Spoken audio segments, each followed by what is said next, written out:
Hello, everyone, and welcome to Core. This is Core Video Games. That's right. That's what's on the table. I'm Scott Johnson, your host, and I'm also joined by co-hosts John Jagger and Beau Schwartz.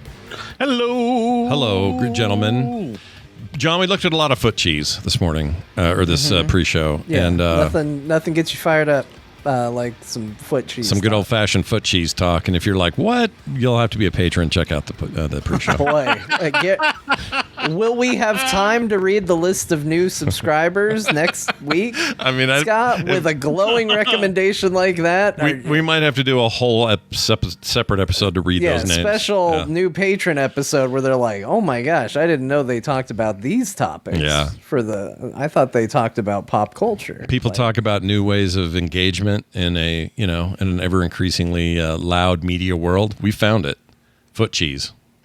Yeah. I mean, these things are facts of life, right? Sure. And people do, as much as it might be gross, I think people do like, hearing about foot cheese. Not hearing about, but just having like normal human conversations. Like when you're listening to your podcast, you might be at work, you got the headphones in your ears, and yeah, video games are great, but there's other things in life. Right. It's okay to have a laugh or two about those other things. That's why we do the pre-shows, to just have those conversations. So I think foot parmesan is something that we could talk about on the main show. That's right. Yeah. Foot parm, everybody. Sign up now before you miss the episode where we talk about how regular we are. Yeah. Or irregular in this case, maybe. You got to become a patron to find out. We're not giving that one. Oh, we ain't giving that away. Hell yeah, no. Well, anyway, we got all kinds of fun stuff to talk about today. Lots of content. Before we do, though, if you are a longtime listener of Frog Pants shows, or even this show, you may remember that I used to do, for 10 years straight, I did a fan event called Nerdtacular. And it was a super fun thing that we did for a real long time. We were going to bring it back in 2020, and then the pandemic happened, and we didn't do it. So I'm getting around to it finally. Next year, 2026, is the year that we will have a Nerdtacular coming back stronger than ever. And will it be a regular thing after that? I don't know yet. Right now, we're just saying, let's do the one. Let's see how it goes. Already got a ton of feedback on this, but what I would like you to do if you're listening to this show, if you have any interest in hanging out with your core buddies or other fans of the show or other fans of the network, it's a real good time. It will be here in beautiful downtown Salt Lake City. Next year, we're aiming for sometime in June. Currently, we do not have an exact date. That is kind of the stage we're at. We're a year away on this. But there is this cool survey that I put up on the site at frogpants.com/nerdtacular. I told the pre-show folks this. I'm letting everyone else know this is super easy to fill out. We don't ask for a bunch of personal stuff. Just kind of like, what do you expect? What do you want to see? Will you be traveling from far away? How far? Would you bring family or kids or whatever? By the way, very kid-friendly event. When we do this thing, and we'd love to see kids there, and we have special stuff to give them and everything. There's a bunch of photos of previous years. You can go check those out and kind of see what we got up to. You can see Chris Metzen looking like he's got a ball in his hand that isn't actually there. Stuff like that. Anyway, check it out. That's frogpants.com/nerdtacular, and we would love to get you in the survey so I know what you want. More on that later. Let's get to our main topic, which is a beefy one. Here you go. Not really. It's the games of August. You build it up and then immediately cut it down. Yeah. We got a big topic for you here, folks. Hang in. Yeah. We didn't mean that. No, it's just the games of August. Small. Well, I mean, it might be. There's some games. It's not like it's empty. It's not like August has nothing going on, but it's not like July was, or it's not a barn burner, No. Yeah. Or June. June was the big month, I think. Well, May was. You know what? This whole year's been kind of banger months. What do you think? Like big games coming out every month. I feel like there's been something in most of the months. Yeah. Right. Some big thing that month has happened, whether it's a couple of them or just one, but something that will probably end up being on some top 10 list at the end of the year. There's been a lot of that. Lots of hits, lots of layoffs still, but plenty of hits somehow. We're going to talk about August and what it might bring in terms of hits. Let's start with a couple of these here. I noticed the remake of the Snake Eater deal. What do you call it? Solid Metal Gear Solid Delta. Salted Delta. Salted Delta. Jeez. Snake There's Eater. no salt in the title, Scott. Just drop that, and I think you're there. Yeah, I don't know what's wrong with me. But anyway, this is the remake of 3, which I never played. So I feel like I need to get my hands greasy on this 3's one. a really good one. Yeah. And it looks like a proper remake. Like, I've seen comparisons. This thing looks like a new game to me. And it's got that good old-fashioned Metal Gear Kojima without all the running boxes around and dealing with stranding death and stuff.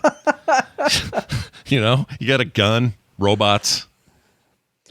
You miss it, don't you? A little bit. You miss it. It's Kojima before, like, when he was just like, put one box on you and you're in the box. Oh, right. You hide in the box. And if someone sees you in the box, it goes, reet, and then you got to run or hide or do whatever you got to do. Yeah. I miss those days. I'm into this, so I do want to check that out. Also in the month, and everyone feel free to pull out any favorites they have, but I think this one's interesting. They're doing a House of the Dead 2 remake. It's a little bit weird. That's a light gun game originally from arcades. Yeah, that's interesting. Weird, right?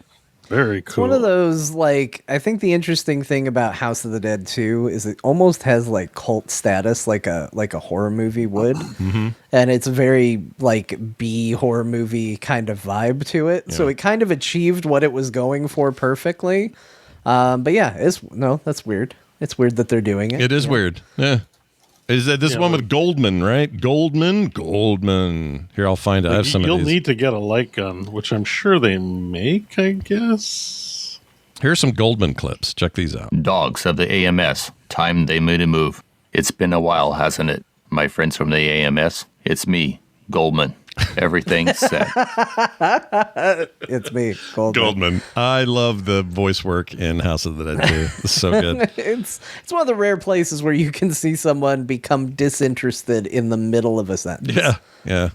Early games, man. I don't know if they or early games with a voiceover, if they keep that in there or have an alternate track at least where it's that guy and it's the cheesy dialogue. You might talk me into playing through that.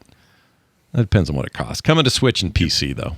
Yes, Beau. Would you play with a mouse, or would you try and get a light? Can you get a light gun for your PC? Probably. There's probably something out there, I would think. But probably mouse if I was...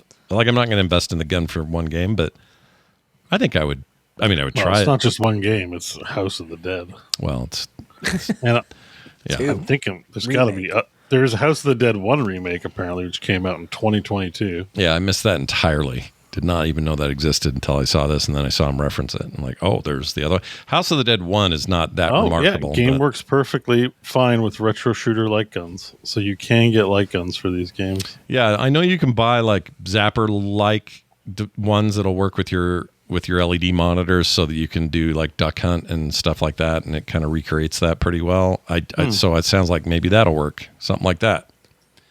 I put a lot of quarters in that back in the day, and I mean, you got to play it the way it was meant to be played. Like, imagine moving around with a mouse and just doing stuff. Doesn't feel the same. Right? Yeah. It's got to be a light gun game. I don't know. Doesn't have to, but you know. Mafia: The Old Country finally coming out. Excited about this I one. know that's one you're excited for. I Right? am. Yeah, I like the Mafia games. They're basically GTA meets some serious mob / historical drama stuff. Most of the time, they're not all great, and there are moments of real greatness in 3, but 3 had lots of flaws. It was set in the 60s, and I really liked what they were going for, but I don't know, there are parts of that game that are frustrating as hell. 2 was really good, but way linear, not very open. Never played, I guess I never played 1. So I played 2, 3. Is that all there is? Because this Mafia, The Old Country, I think is technically 4.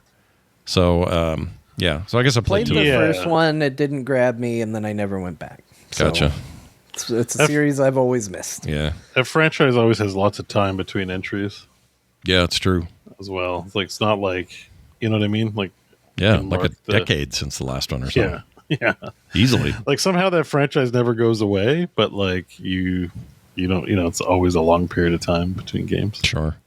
You got your Madden 26. We don't care, but I know a lot of people do.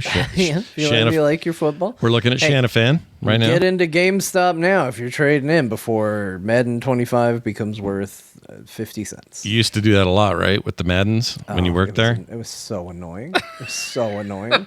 was so obnoxious. People that buy one game a year, and they come in with their game from last year, and they're like, "How much will I give for this?" And they slide it across the table. You're like, "You get $1." Yeah. They're like, "What? I bought this last year. It was brand new. It was $70." I'm like, "Yeah." And guess what? You and every other football fan are doing this today. Yeah. Turn this in. Play this over the weekend, and then turn it in that same October. You may have a little more money, but wait a year for the next version. It's not like nobody's chomping on the bit for the previous year. Yeah, GameStop used to do special promotions where if you traded it in, you got like a certain amount of money off the next game because they just knew, like, you know, this is what people are here to do. Like, they just sit there. Nobody wants last year's football game either. Like, so they just collect. Yep. It's a thing that game. Well, Call of Duty's a bit like this, except there's some value in having previous like campaigns and stuff like that. But in football, the whole point of the yearly release, for the most part, and I'm not even saying gamers aren't a little tired of this that like those games, but it's really just a roster change, and then they sort of go, and this year the physics are even more realistic, and you can barely tell the difference between the last year. So that's the game. That's the point. That's the thing. It's a new season. Often the only game some people play all year long, which is totally fine, but don't go expecting massive value for your obsolete last year game. It's stupid. Gears of War Reloaded comes out on the 26th. What do you think of that, John? Beau, John, either of you interested in Beau John? Beau John? What do you say, Beau? Probably gonna pick that up. That was an era where I wasn't gaming that much, where Crofton, I remember, had an Xbox, and we'd go to his house to play games at that time, and he had Gears of War, and we just had so much fun with that. Me, Mike, and Crofton, like, we'd take turns doing the 2-player co-op. That game has like a lot of good memories, like that first one. Sure. So much fun. Like, I think just laughing because of how like Butch, the character, like, you're playing it, and they're like, "Come on, get the fuck down!" You know, like, just like that whole like, it's just comically, like, we play it, like, laugh about it. That's really Marcus fun. Phoenix was he was the most. I mean, it was the 360 era was already kind of like this anyway, but just dude, bro, extra testosterone poured on, just like a lot of times they make him meatheads, but they give him like personalities. But this game was just like, no, he's just a he's not a complex character. He yelled Dom a lot. He was yelling Dom's name. He had a deep friendship with Dom and stuff like that. Yeah, it's important. Yeah, and you know, that's Baird and the Coltrane was also part of it. You know, Yep. Yeah. I don't know. It's a classic game. It's up there in the hallowed halls of nostalgia, and this good chance this one's a pickup for me for sure. How about you, John? You can grab that thing? I don't know. Like, it's definitely a co-op game for me. So if there comes a time where someone's like, "Hey, we're going to do this. We're going to do a playthrough," like, maybe. Yeah. But I played through Gears of 1, 2, and most of 3 co-op with the same person. So it's very place and time. And it's... Yeah, I would never go back and play it by myself. And so, you know, maybe if one of the kids is like, "I want to play it," but that would involve them not playing Roblox. And they'll probably come in and they'll be like, "You know what I'm playing?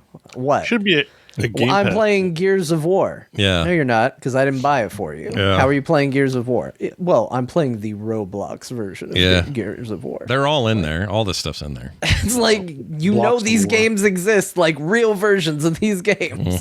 It's I actually find it very annoying, the whole Roblox thing.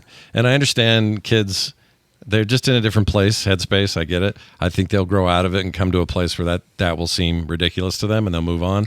But what if right now, their generation is like they're 60 and they're like, "Man, nobody doesn't like Roblox." Like, they're still just stuck on Roblox. Could very well happen. Ugh, gross. If I had the money to support Roblox it, parents. If I had the money to support it, every time they came and told me what they were playing in Roblox, I'd be like, "Okay, you've had the off-brand, you've had the Queen Generica version. Now let's go, and I will show you what Gears of War is. I will show you what Five Nights at Freddy's actually is. Yeah. I will show you what these games actually are. But the problem is you can't keep up with it because it's like logging into, every video game ever, but it's a cheap generic knockoff version of it, and so their interest fluctuates, and you can't financially keep up with everything. Yeah. So all of a sudden it's like. Plus, it automatically has like the social integration, and as soon as you get into the bigger game, now all of a sudden you're like, okay, now I got to open up that gate here. I don't like Roblox. I already see chat; they're like banning it as an option. Good luck. It would have been if it had not already been allowed before they came into my life. Also, like it would not be happening. Genie's but out of the that's not bottle. how it works. you can do things like banning birthdays as a thing too, but like you're not trying to be a monster. Yeah. Like you're like, I hate Roblox, but if your kid really likes it, you're gonna be like, you will suffer an eternity, child. Yeah. No, I didn't want to be in a place where I took things away, but I am in a place where with my son, I'm like, he ain't playing Roblox. Yes. Yeah. No. I do get to make that decision. Yeah, he's young enough now still where you can take what you've learned here. Especially when you've got who is it? The CEO was recently saying he wants to bring dating to that platform. Dude, he can go pound a pie. F that Yeah, guy. I think the people that lead that company are actual psychos. I don't like it. He's always said weird stuff. That's not the first weird thing come out of his weird ass mouth. And you know what my biggest beef is? It looks like shit. That's my biggest beef. And I understand there's a whole other bunch of issues, whole big pile of issues you could put in the inbox about Roblox issues. But for me, you have to start with, this looks like garbage. How are you playing this? This looks so bad. I mean, Roblox to me is literally a synonym of garbage. Ugh. Those character Instead of taking out designs. the garbage, I could just say take out the Roblox. That's why, and this is why the demographics of our show skew a little older. A little older. Yeah. People are like, "Oh, a video game show? Let me." They hate Roblox. I hate the show. Yeah. And all the old people. We're not going to attract any of the kids with this today's They're episode. gone. That's fine though. Because what are they going to do? Go play their free game with all the garbage on it? Yeah, but wait till they hear about the foot cheese stuff we talked about earlier. Yeah, Oh, but like right. They're going to be new patrons. Yeah. It's going kids to be can great. be into cool stuff. Like when you look at like a musical act, you're like, I don't get it, but like I get why you like it. Or even like Skibbity, like I understand.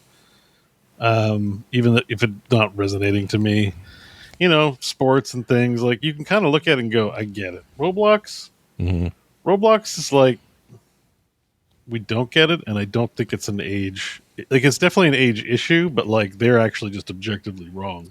Well, yeah, but it's also If kind kids of are just like, what's popping? I like just eating arsenic, and you're like, that's bad. Like that's bad. Like, Tide Pods, like objectively Tide eating- Pods or whatever. Yes, It's like, it's the Tide Pods of video games. yeah, Like, yeah. Like, Emphasis you let on your kid Rob. do the Tide Pods, but you're just like, this is not good for you. I say emphasis on the Rob and Roblox and spell it. Just pronounce it that I because they think steal Roblox- IPs. I hate it. I Hate think that part. normalizing Roblox hate is perfectly okay. You think so? I think there's a lot of stuff we can say, oh, we're being generational about it. I think Roblox is objectively garbage. Yeah. I agree with you, but I do like that this conversation has actually gone the way of no, it's the children who are It is the kids. No, I would definitely. I that's a hill I'll die on for sure. Like I try not to die on hills. I just think kids Try to be don't know like, yet. Maybe I'm wrong. There's a certain age group where I just think they just don't know yet, and it's cool because their friends are all doing it. But there will come a time where they'll be like, "Oh, what was I doing?" Like you'll look back I on. might have touched on some things, but you can kind of understand, like, okay, we get why you like it, like or whatever. But like, Yeah, but Roblox, we all had like weird things growing up too. Like I don't remember what it was called. I want to say it's 3D Realms, but I think that's just the people who made Duke Nukem. There's some weird 3D virtual chat room world game. This is absolute garbage that I played when I was a kid, and it was just like stupid walk around chat and people build. It was basically Roblox before Roblox. Yeah. And like I played it and was obsessed with it and was mad because my parents wouldn't spend money. I'm like, guys, if I get a premium pass, I build my own house in this game. Generations can be wrong. They're definitely like a good bunch of music from the 80s, for example. You like the 60s came back and the 70s came back and were cool.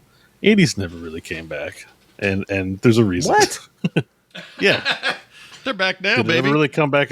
Yes, They're not back. multiple Hell times. yeah, they're back. They're back big time right now. No, not really. Not really. Not Well, with the same. they're not exactly the same, but That's you cope. but you see Beau is just like, guys, from minute one today, I'm gonna be the oldest man you've ever met. I'm gonna talk about my joint and nerve pain. I'm gonna talk about my doctor visits. I'm gonna talk about my crusty legs and how Y2K is music has back. never been good and never come back. I'm telling you, music Y2K is. You are out of your goddamn mind. If I you think watched the a 80s couple of never 80s came videos, back. and You they're are back. Beau, you said some crazy shit on this show. That's the craziest shit you've ever said. I mean, okay, Beau, not with the. I was there for the researchers of the 60s and the 70s. If you think the 80s comeback stands up to that, that's you're misremember. You're misaligned. I don't know, these kids with their mullets now and stuff. It's starting to be I know it is. It is. But Beau doesn't know. yeah, it's fine. you know what? So we're here to say, like, man, 80s culture and music was as hot as the 60s and 70s. Come on, man. Oh, Like, yeah. that's not true. 100%. I think maybe. I mean, it may be different in Canada. I don't actually know. It's making me wonder if it is. But down here right now, like, really, you want to listen to Maneater or whatever, like, more than like Neil Young or whatever? Like, come on. well, no, It's crazy talk. I don't think anybody Crazy. wants to listen to that over Neil Young if they're a certain age. But if you were a kid who grew up with Maneater and you heard it now, you're getting pretty jazzed. I mean, people are going to have this. I'm not saying it isn't coming back. I'm saying it's not coming back nearly as hard as 60s and 70s came back, and 90s. if you mean just music, That's what I'm saying. If you I'm mean saying just it's music, not, maybe. it's not as good. Okay, generally, yeah, no. But do you mean Music like and style culture, and like vibe, clothes yes, and all that? of it, All right. all of Okay. all of it. I mean, you know what? I can't wait for the feedback because maybe I'm up in the night. Maybe John's out No, of it. I've been watching the chat. Even Devastation came in and says, "As a Canadian, I think Beau is crazy." So Canada's even throwing him to the wolves. They won't even let you claim it's just a Canadian thing. I mean, it's psycho. 80s is like by far the worst generation for that stuff. Oh, like, man. with a bullet.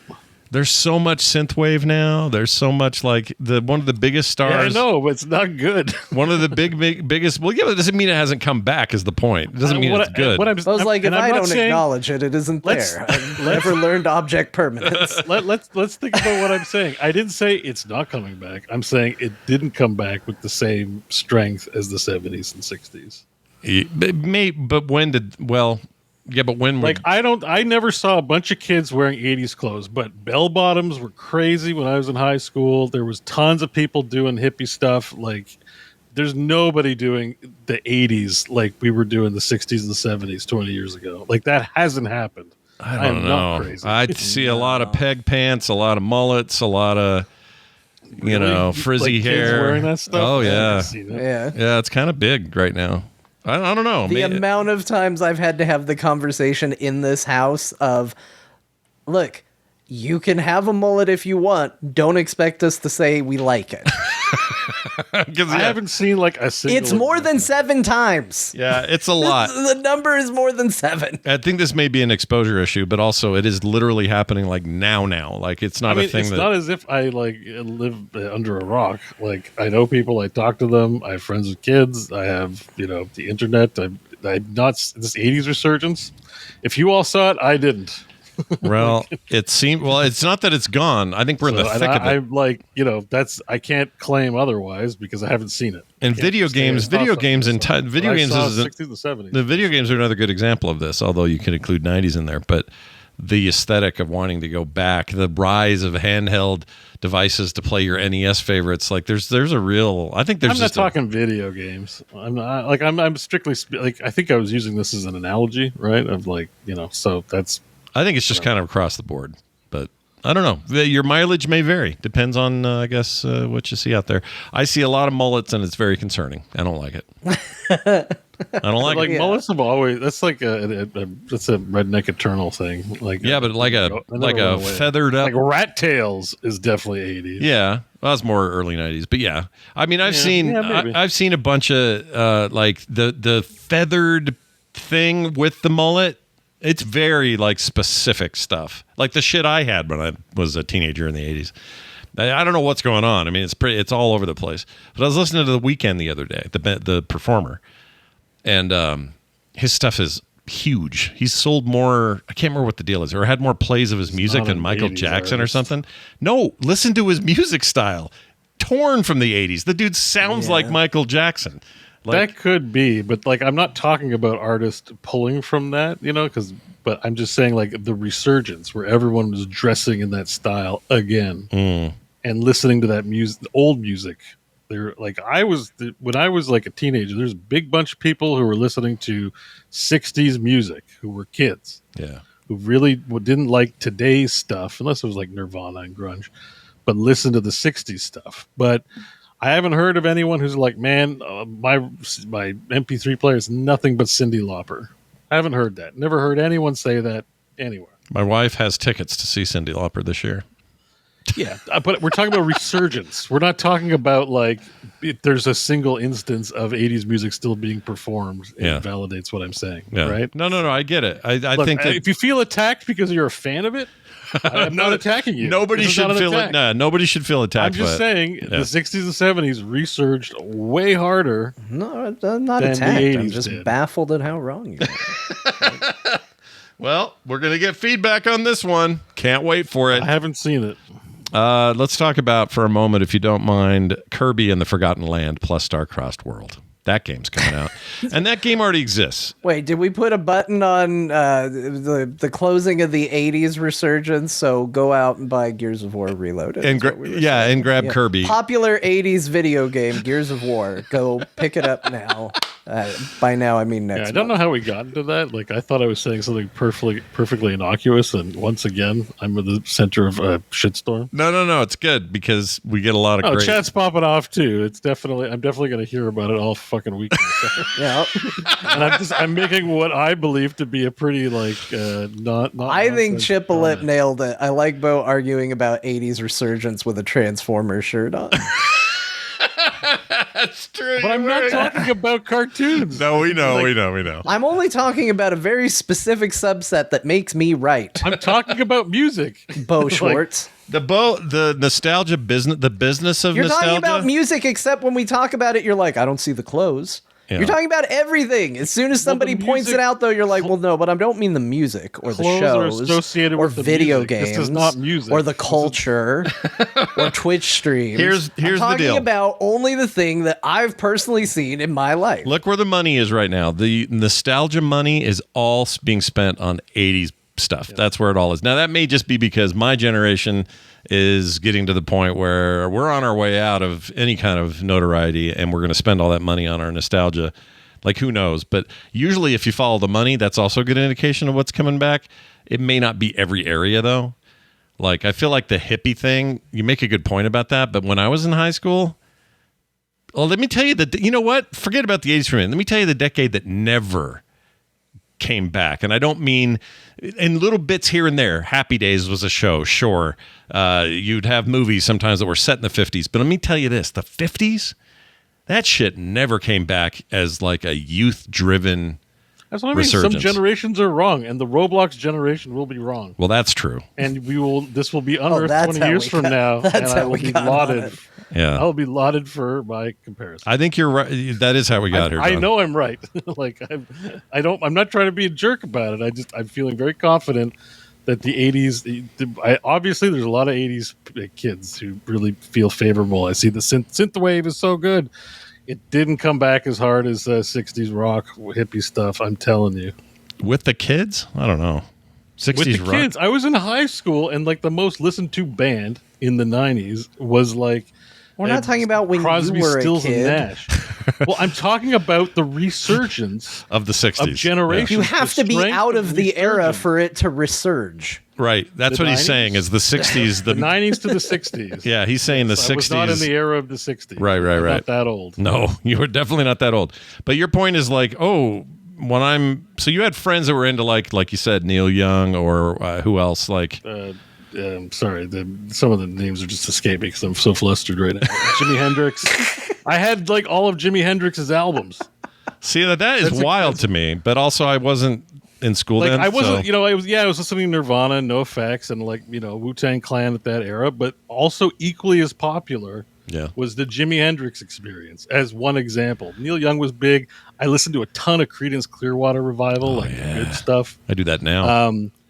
Like I'm telling you, the '60s went hard. Yeah. The '60s like aesthetic, '60s and '70s yeah. went hard in the '90s, and I don't see the children, the teenagers of the 2000s, 2010s losing their shit over 80s stuff, like rediscovering it as if it was as good as it was, then. My point is just that some generations get it wrong. In '80s, not the most correct generation when it comes to that stuff. Well, That's subjective in my opinion, but I see it. sure. And that's why I'm saying the Roblox generation, who are going to grow up as 60-year-olds to be like, I'm just going to play Roblox. They're not right. That's all. They're correct. Yeah, I think we We're trying agree to on save that them. front. It's not, we're not, Nobody's arguing with your Roblox take. Yeah, I agree with that. The chat truth. room was moving at a snail's pace during the I don't like Roblox part. You didn't lose them until you said the 80s didn't ever resurge. I found a photo of Beau. I didn't say they never researched. I said they didn't research as hard. Okay. I wish we had an And editor, that's just they like could evidence put it- of they're not correct. Just put in the clip of Beau saying, "You know what never came back?" Hold on. Like, I never said it never I came might have- back. It I never might have came said back. it. This is I didn't expect to be getting like grilled on. you're getting the third degree for correct sure. statement. Here's the important thing, though. I found a picture of Beau, Mike, and Crofton from the 90s. This is them in the 90s. Moments before they all had a falling out over Is Valheim. that the 60s? No, that's 70s. Yeah, no. I think 60s like came back. It swung hard, man. It swung back real hard. I'm sorry. This was you three. I had it wrong. This is you guys. You had it. Okay, hold on. Without anybody saying it, Yeah. in your head, which person do you think is Crofton? The guy in the yellow. I said without saying Oh, it, sorry, but sorry. I also 100%. Yeah, it's 100% the yellow guy. But who's Beau? I think Beau's yellow hat, and I think Mike is this fancy gentleman over here. That's what I would say. These are four bold new I would looks. say Crofton is yellow hat, Beau is green suit, and Mike is black hat. All right. Now we have another reason for Crofton to listen to the show. Fantastic. All right, what else? Oh, so wait, Kirby and the Forgotten the Land. Doors. I just thought of another one. Oh shit, we can't. We're gonna go down that road again. We can't do it. We can't I'm do sorry. I just I don't have all the bands in front of me, but all those 60 bands. You want to tell me Jimi Hendrix? it. Oh, he's. Anyone in the 80s did anything better than Jimi Hendrix? Like, come on. I mean, probably not. I don't know. Eddie Van Halen was pretty great in his height. Pretty great. Not better than the 60s. I like that this went from, you know what never came back? The 80s to now just 70s music is better than the 80s. Right, but I more. mean, that's always how I felt. So maybe we're just getting to know each other a little bit on this topic, but yeah. Have we really gone deep on our musical? We don't really talk about music all that much, Like I really love music and all kinds of music, but the music I hate with a passion, it's usually country music, and with a splash of I think 80s was pretty shit, but we don't. Most of it. But I mean, there's people who love it, so I'm not here to make enemies, but I don't think that stuff was very good. The larger pastiche of the 80s, I think, is having a moment. That's all I would argue. I can appreciate some Michael Jackson. Michael Jackson 80s 90s pretty good. Yeah. Anyway, Kirby and the final, whatever this is called. Oh, Kirby and the Forgotten Land and Starcross World. These exist, by the way, in Switch 1 format. If you've got $80 laying around, I don't. well, if you did, John, you could own a copy of this, which I think is ridiculously overpriced. If you're going to sell Donkey Kong at 70, I don't know why this is 80, but whatever. It's already a game. I already own it. I'm not paying for the upgrade. So there we go. And I love Kirby. Normally, you can't stop me from new Kirby content, but I think I'm passing on that one. It turns out a certain price tag can do it. I'm excited about this because Shinobi Art of Vengeance is coming out, and Beau's already played it. We're going to talk about it later in games. No, this is different. Wait, which is the 2D one? I understand why you're getting mixed up because it's two Ninja-y games in very close proximity, but one is Ninja Gaiden and the other is Shinobi, and they are different games. Oh shit! Why am I mixing those One up? came out Yeah. today, and the other, and that's the one Beau played. That's the one Beau played. Comes out August 29th. All right, so let me refund my statement and say this. I think that it will be Sega has a hard road to go up, because from what I'm hearing, this new Ninja Gaiden Ragebound is like masterpiece. Like, it's that good. I don't know what Beau's going to say. I don't want to spoil it yet, but What?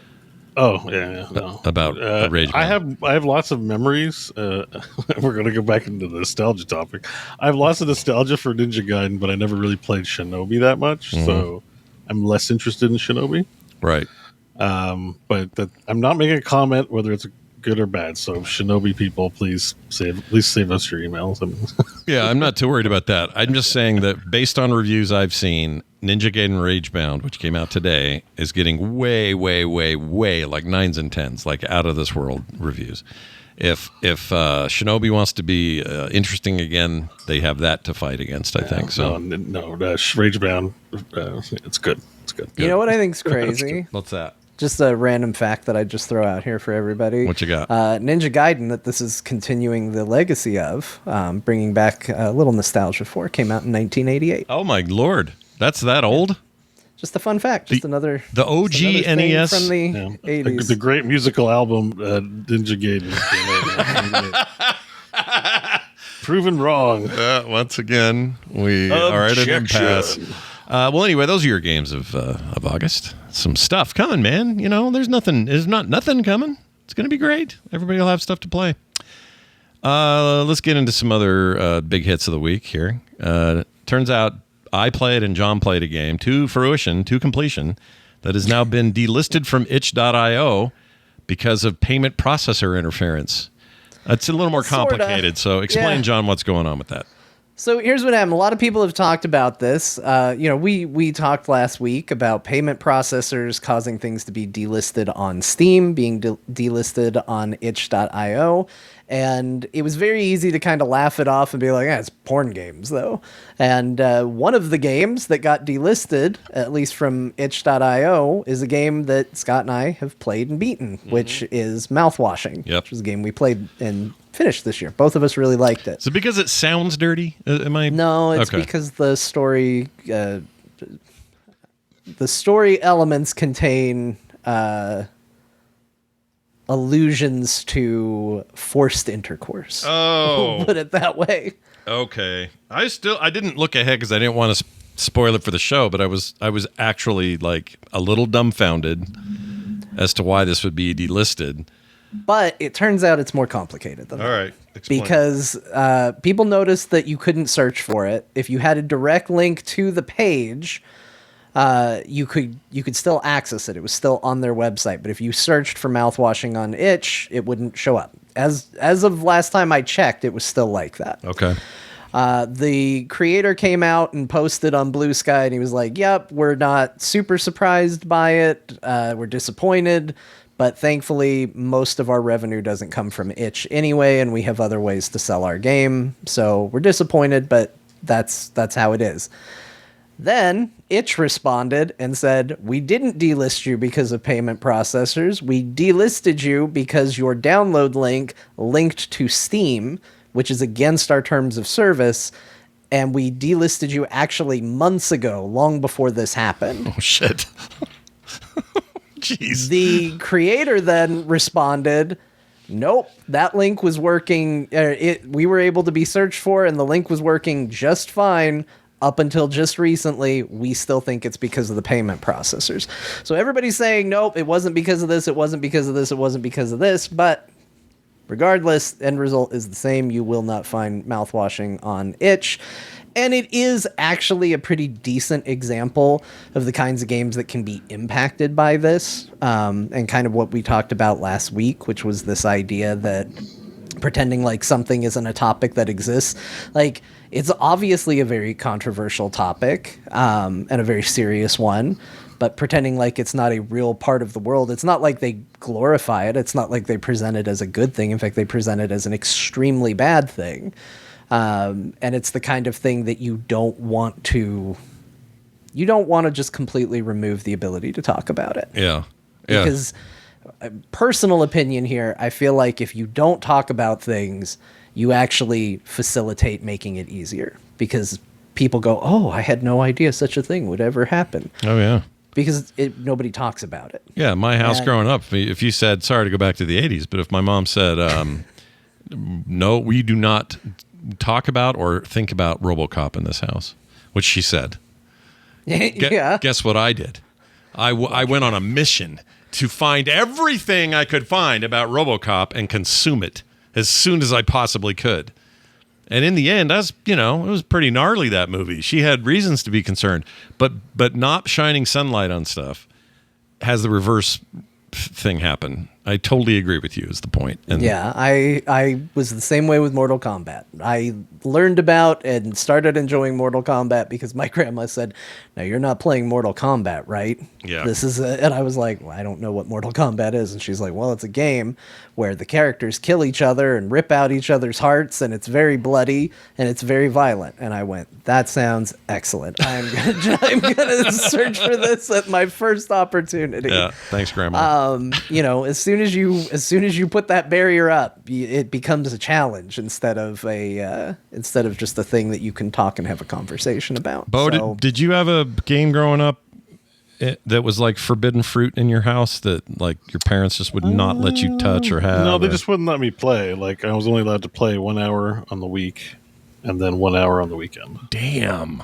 That's tight schedule. Yeah, that's not a lot. Yeah, because video games rot your brain, so you get an hour. Wow. That's a little tighter than I expect. I knew your dad was kind of hardcore on it, but I didn't know it was that tight. My mom agreed with it too. I mean, because like given, as you can tell by my adult life, given they could see that I would just easily spend a lot of time just doing it.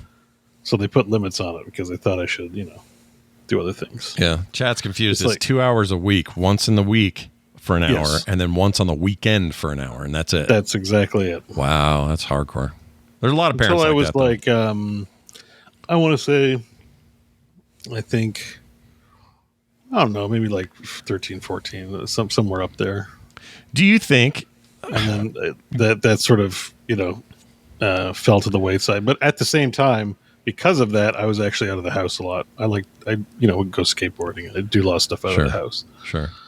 I was not actually, I'd play games. One of the ways I'd play games actually is like, so even though they didn't like me playing games, they let me use the computer, like, because I was into writing as a kid. So I'd be on WordPerfect on my DOS system, and I learned how to get access to BBS and stuff. So like I could sneak playing on the computer when they thought I was just writing or doing something nerdy and fruitful on the computer. Yeah. Like I learned about boss keys very early in some of the games that I had to. Like even Leisure Suit Larry, which I played very young, had a boss key. So it's like, if the parents come downstairs to the basement, I can boss key it up.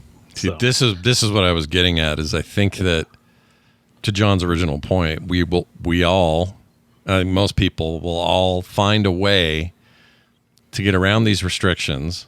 That includes, by the way, this overall story of content being delisted. You're not doing anything but demonizing something, and that makes people mad and get it anyway, or curious people more curious and they'll get it anyway. Like, it's just such a stupid cycle. That's the push and pull of parenting.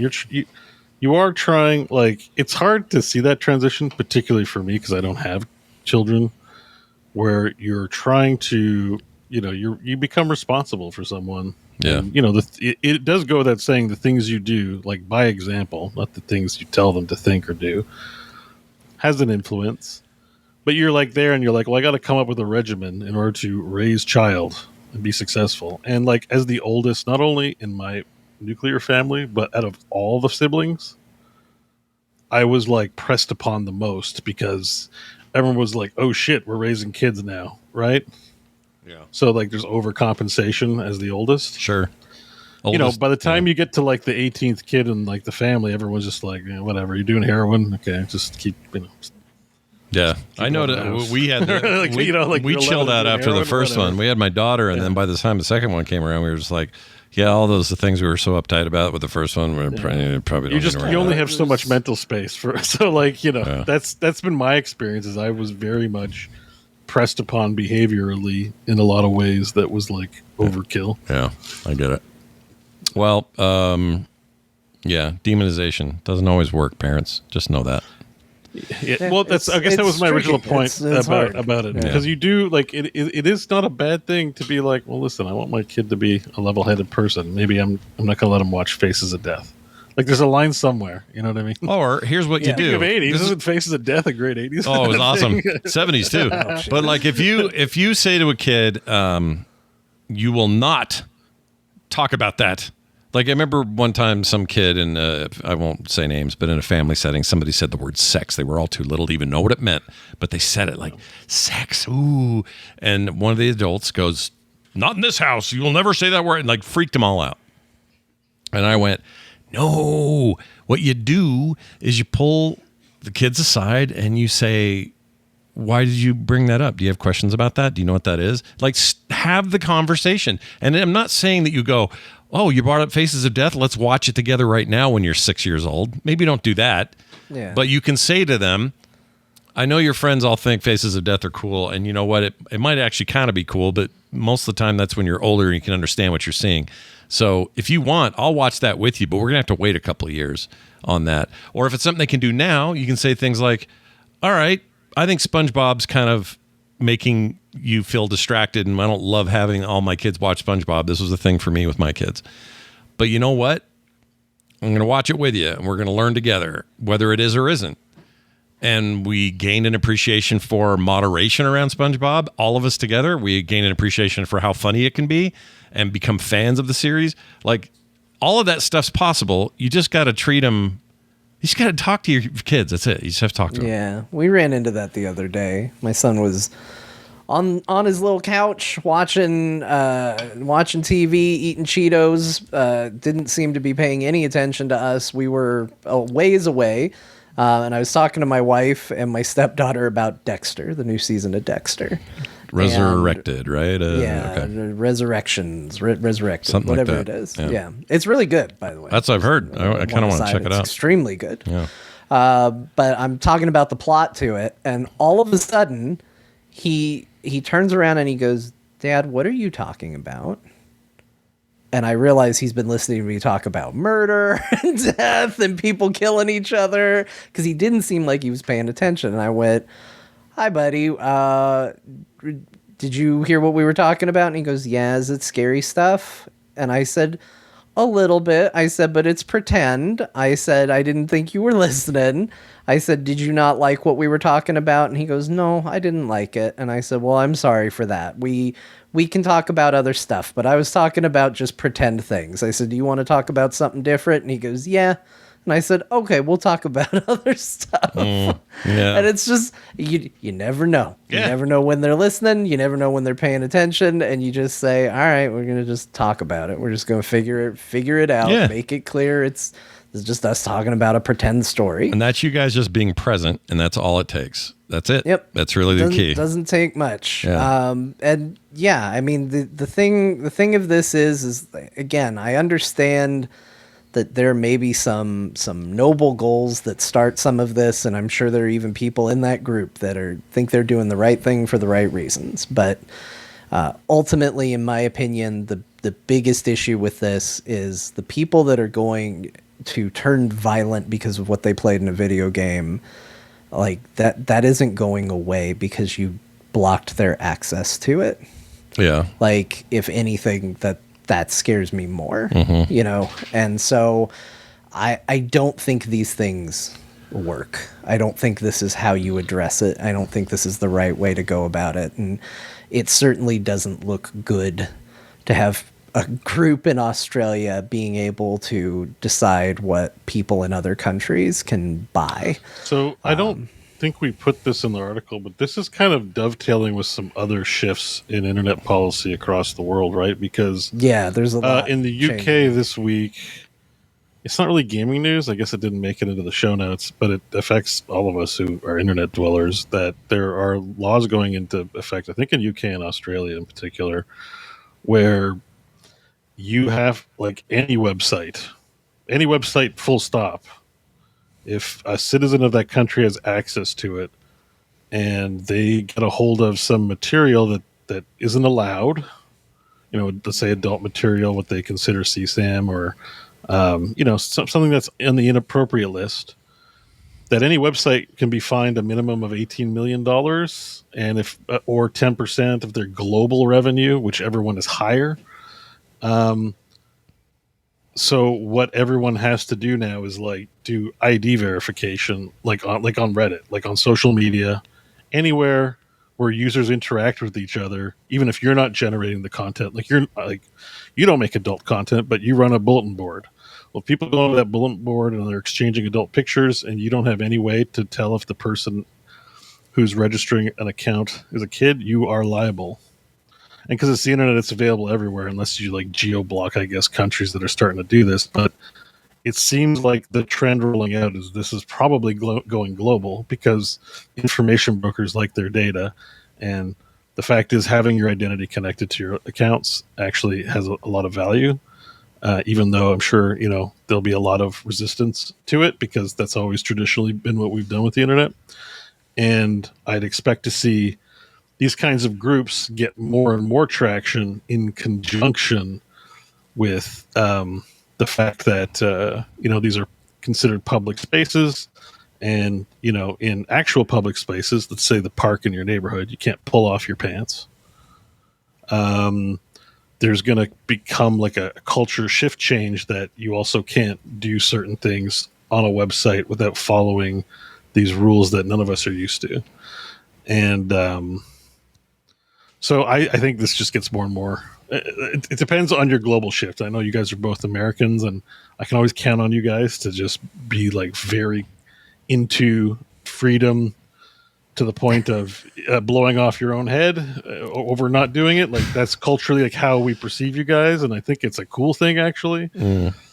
But from the rest of democratic countries that are less inclined to be this way, often that's I'm yeah, this makes sense, and it's probably how it's going to go, and I don't think there's anything we're going to be able to do to change it. Yeah. So I expect to see more of this. That's why last week I was devil's advocating a little bit, because even if it doesn't happen in the States for you guys, it would not shock me that it happens here in Canada, considering we're part of the Commonwealth, and that there is a line of logic to be well, what makes X different than the local public park? If any kid can pick up a phone and type Pornhub.com into it, into any screen they find, where does that leave you as a parent? Some parents will be no, I want gates. I want fences. Yeah. And it's just what's going to happen. And I think we're going to see more of it, places like Steam and all that. Yeah. So. Yeah. I think there's probably going to be a moment here where it gets a little worse before it gets better. But I do think that in the long haul. I mean, speaking just for me as a Canadian, I expect it just to go that way. I don't think it gets better. I think this is what's going to happen. I don't know what you guys are going to do. States is very different than all the other countries. So yeah, I'm not sure. The EU restrictions that just kicked in are pretty gnarly. Their payment processor crackdown, their age verification stuff that just went into effect. There's some pretty, some would say, draconian measures being taken over there. Ours tends to blow with who has the political football at any given time, and so it could be, nah, you ain't taking away our digital rights to... Yeah, but even that's starting to get really muddy. Yeah. When it comes to topics of censorship and protection, both parties really melt weird together in that particular field. Mm-hmm. Because you've got a strong religious base on one side, but you also have a strong freedom of speech base on that same side. Yeah. And then on the other side, you've got a strong, you should be free to do what you want, but restricted within certain confines, and that has its own problems. Don't you dare say this word, but both sides really kind of start to meld into the same. Ironically, in this particular area, much as they would hate to admit it. Yeah, that's where we are now. Well, the frontier of the internet's becoming settled. That's kind of what's happening here. We didn't know how many decades it would take, but I think that's an inevitability. Sure. I think we're children of BBSs and the free do whatever you want. And now that everyone's in the pool, Yeah. Someone's going to be like, that guy's splashing me. I was I mean, splashing in a lot of pool." ways, it's felt like that for a while. It's crazy to see it get more so. But I remember the early days of the internet. It really did feel like the Wild West. Oh, yeah. Like it was crazy. Yeah. And it's changed a lot. So I think there is a little whiplash when it's like, hey, we're gonna make it more strict. It's like, I remember when this was literally like, we logged onto the internet. Here's your 6-shooter and your cowboy hat. Go wild. Yeah. Good luck. And good luck keeping a connection before your mom picks up the phone. Like they were But, just like- such a different time, you know? The other part of this too is like, how effective will it really be? Because one of the things I read was like, if they want to know your identification, they'll ask you to take a selfie, and I'm like, can't you just hold up a photo of someone else? Yeah. Well, Can I there go to was a big story ChatGPT? about people using Death Stranding 2 to get around age verification. Yeah. That read was that too. that was the story. Why does they were everyone look using like that. Norman Reedus all of a sudden? Yeah, everybody in the country is Norman Reedus. Yeah. Because So- of the way that game is, they could be like, prove you're a real person, smile, and you could make them do it in the game, and all of a sudden they're like, oh, clearly Norman Reedus Like is... the best we can hope for is that Norman Reedus just takes over age verification, because like there's always ways around things on the internet, and if it becomes normalized and easy, all this will just be a house. Like when Scott says, "We'll see if this holds." I think like legislatively it'll hold, but it might crumble under people not understanding how you can so easily circumvent things in. Oh, the yeah. internet, to a point of just ruining the whole thing. Most Like, VPNs legislators exist. don't know what a VPN is. They really don't. Yeah. If they did, they wouldn't say such stupid things or introduce such stupid bills because they would have accounted for what a VPN is, and they don't. So you think they don't know what that is? Guess what? They're definitely not going to know. The French Norman actress in Death Stranding 2 with her 2 weird blue hands connected to her neck. They're not going to know what the F that is. They'll just know it got verified. So anyway, it's a weird thing. We'll come back So to it as we it might get just more. end up. I don't mean to doomsay or whatever, but it could just end up being like a comical. I put my age verification in. It's Norman Reedus again. Yeah, this is Norman Reedus really getting around, man. That guy, he's everywhere. So this is interesting, and this was some of this got talked about last week. Maybe it was on DTNS that I talked about it, but there was a bunch of talk about how the this year anyway so far the most money Sony has made on the PlayStation platform, the most sales on the PlayStation platform for the year with an original game, not an expansion, is Forza Horizon 5. Which is a crazy thing to hear and find out about. Elden Ring Night Reign, which is an expansion, technically took the #1 spot. But if you're talking like pure standard, full game, the Forza did it. What makes that even more interesting is now this week we know how much of this year's top games for Sony were actually Microsoft-owned products. So you have Forza at number 2. At number 3, you have Elder Scrolls 4 Oblivion Remastered, which is a Microsoft product. At number 5, Call of Duty Black Ops 6. Again, it's them. Doom: The Dark Ages at the 6th position. You have Microsoft again at the 8th position with Indiana Jones and the Great Circle. And Minecraft at 10, or at 9 rather, which is also a Microsoft-owned product. I feel like that list is a great way of going, oh, that's why Microsoft spent a fortune buying everyone. So that they could just, It basically makes PlayStation their console, yeah, in a way. and that's their marketing push, is to be like, this is an Xbox, this is an Xbox. If they could get away with it somehow, I'm sure they'd put a PlayStation and just say this is an Xbox. They would 'Cause in why an not? ad or something. Sure.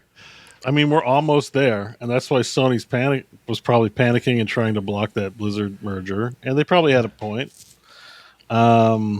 Well, yeah, at two of the same time- these games on this list wouldn't be here if that hadn't gone through. So yeah, It got reviewed, and it was determined it was not an antitrust issue. I think that's what they call that when it wasn't a monopoly. They weren't getting they weren't pulling ahead in some monopoly. But it seems like maybe that might this is evidence that might start being the case. I don't know, Yeah. but Sony can step it up and compete in some way.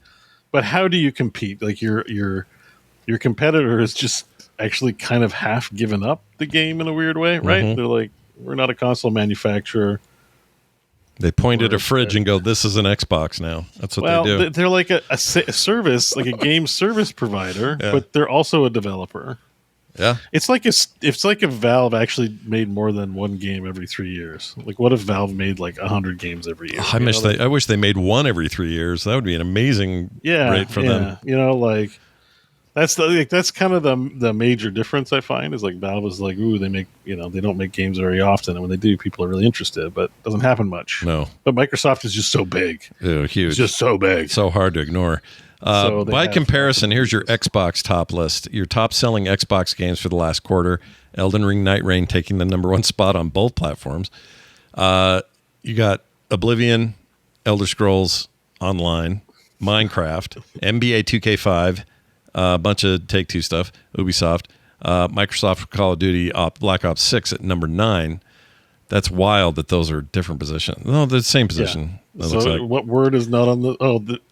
there's one. It's on the no. What word is not on the list? Sony. There's no Sony. And there is no Sony. I could have said that much more efficiently. I don't know why it happened. I mean, I know that the show, their baseball game, Sony's game, does sell well on Xbox. It's just not in the top 10 for the quarter. But it probably, if you were to trace it, it's probably, you know. Yeah, but none of those are on there. Although I guess you guys heard, is it in our news? But let's see. Whatchamacallit, Helldivers 2 is coming to Xbox. That's whatchamacallit. That got announced. Oh, nice. Yeah. Nice. Yeah, So that was... See, in a weird way... Sorry, Dad. Democracy wins again. Yep. You play that thing and I want to... I know. I do it every time. It makes me want to play it. But, I am a little sad I didn't participate in the defense of Super Earth. Super. Yeah. Oh, yeah. I do feel like they did a big invasion of Super Earth, and it was like a one-time deal. Well, maybe not one time. They might do it again. Was it good? Like, did people? It seemed really cool. Yeah. You got, everybody kind of said, "When are we going to see Super Earth?" It was there amongst the buildings. Yeah. I suspect that game will shoot up the charts though on Sony's platform, or sorry, on Microsoft's. I think it'll. Yeah, but here's the thing: it's like this. There's this weird phenomenon where if like Microsoft stuff is on the PlayStation, it's like, oh, Microsoft, they're poning Sony. You know, it's like, look at them dancing on their grave kind of thing. Mm-hmm. But when Sony's successful on Xbox, it's like it doesn't feel the same. You know, like people go sellouts. No, not sellouts. It just feels like, all right, you did it. You know, like cool. But it really does feel like Microsoft is like, you know, pulling ahead on whatever this competition we is. are witnessing, I think, the breaking down of the old console wars. I think those are going to soon be a thing of the past. Nintendo will keep doing their weird thing, but at the end of the day, Sony just hired. This is the other thing that happened this week. Sony did a bunch of new hires that are multi-platform executive positions, people that are their whole job is to push Sony content on other platforms, whatever those may end up being. And I think that the writing's on the wall. This old idea we have about two big juggernaut console platforms competing all the time is going away. Yeah. Here's a thought. What if Microsoft is just trying to be adult Roblox? So the thing about Roblox is, right, it's crappier, but there's always new stuff, lots of novelty. Yeah, I mean, how is that different from Game Pass? Except instead of getting the community to make it, they have like a gigantic stable of developers that constantly spitting out novelty for the Game Pass. Are you talking about Microsoft? Like, you mean you're not? Yeah, talking, Microsoft. Oh, you said so Sony. Roblox I was confused. Oh, sorry. Maybe I made a mistake. Sorry. Like Roblox is like it's not a game; it's a platform. You know, like one of the big things. I don't know if it's still a thing now, but you would hear is like Hearthstone's not a card game; it's a platform. Yeah, it's got multiple games. Yeah. We're in the platform business, and I'm like, well, isn't that what Microsoft's doing? They're just doing what Roblox is doing, but like with awesome, you know, like with games where we're like, these games are cool. Roblox game sucks. Like it's that segment that they're capturing in the exact same way Roblox is capturing the youngins, you know, but they have different production pipelines. Sure. So one is like community generated. One is we own all the gaming companies generated, you know, so. Yeah. Tezra Dynamite in the chat says, these games are created before Microsoft bought them. That doesn't matter. That's not the I suppose you could say that as some kind of purist thing of like, well, they didn't make Call of Duty. Someone else. I get it, and I love Tezra Dynamite, so I'm not giving you shit. But I'm saying it doesn't matter. They own it all, so it doesn't matter. That's the whole It point. still belongs to That's them. why they It's bought all their these point. IPs. Yeah. I would say, point goes to them now. So Yeah, they own it, so they're doing it. that's kind of the sucky thing about the buying is, they didn't have to do the work. They just bought it and get to say, it's mine now. Yeah, and it doesn't. Sony does that. They buy stuff and now it's theirs. This happens all the time. Everybody does. I think in terms of we're looking at like revenue and who's pulling ahead and like what does this mean for the future for your that's gaming all we're options. talking about. Exactly. And not some objective critical list of who's best, but like when you're shopping for a console and you're going to get one, one of the factors you go into is like, do these guys even make games? Are they doing anything unique and interesting that would make me pick this one over the one that has all the games? Yeah. Or why don't I just get a Rogue Ally or ROG Ally or whatever the hell that thing's called? Yeah. So I don't know. It's Tezzeret says, my point is that they are good at buying already successful studios, not at actually making those studios successful. Well, that's what we're going to see. We'll see. We don't know. That's bearing out. We're seeing whether that's true or not. I don't know that it is or isn't. We don't have enough data, but it may turn out they fumble them all. I don't know. They may screw that whole thing up for all we know. I don't think it matters.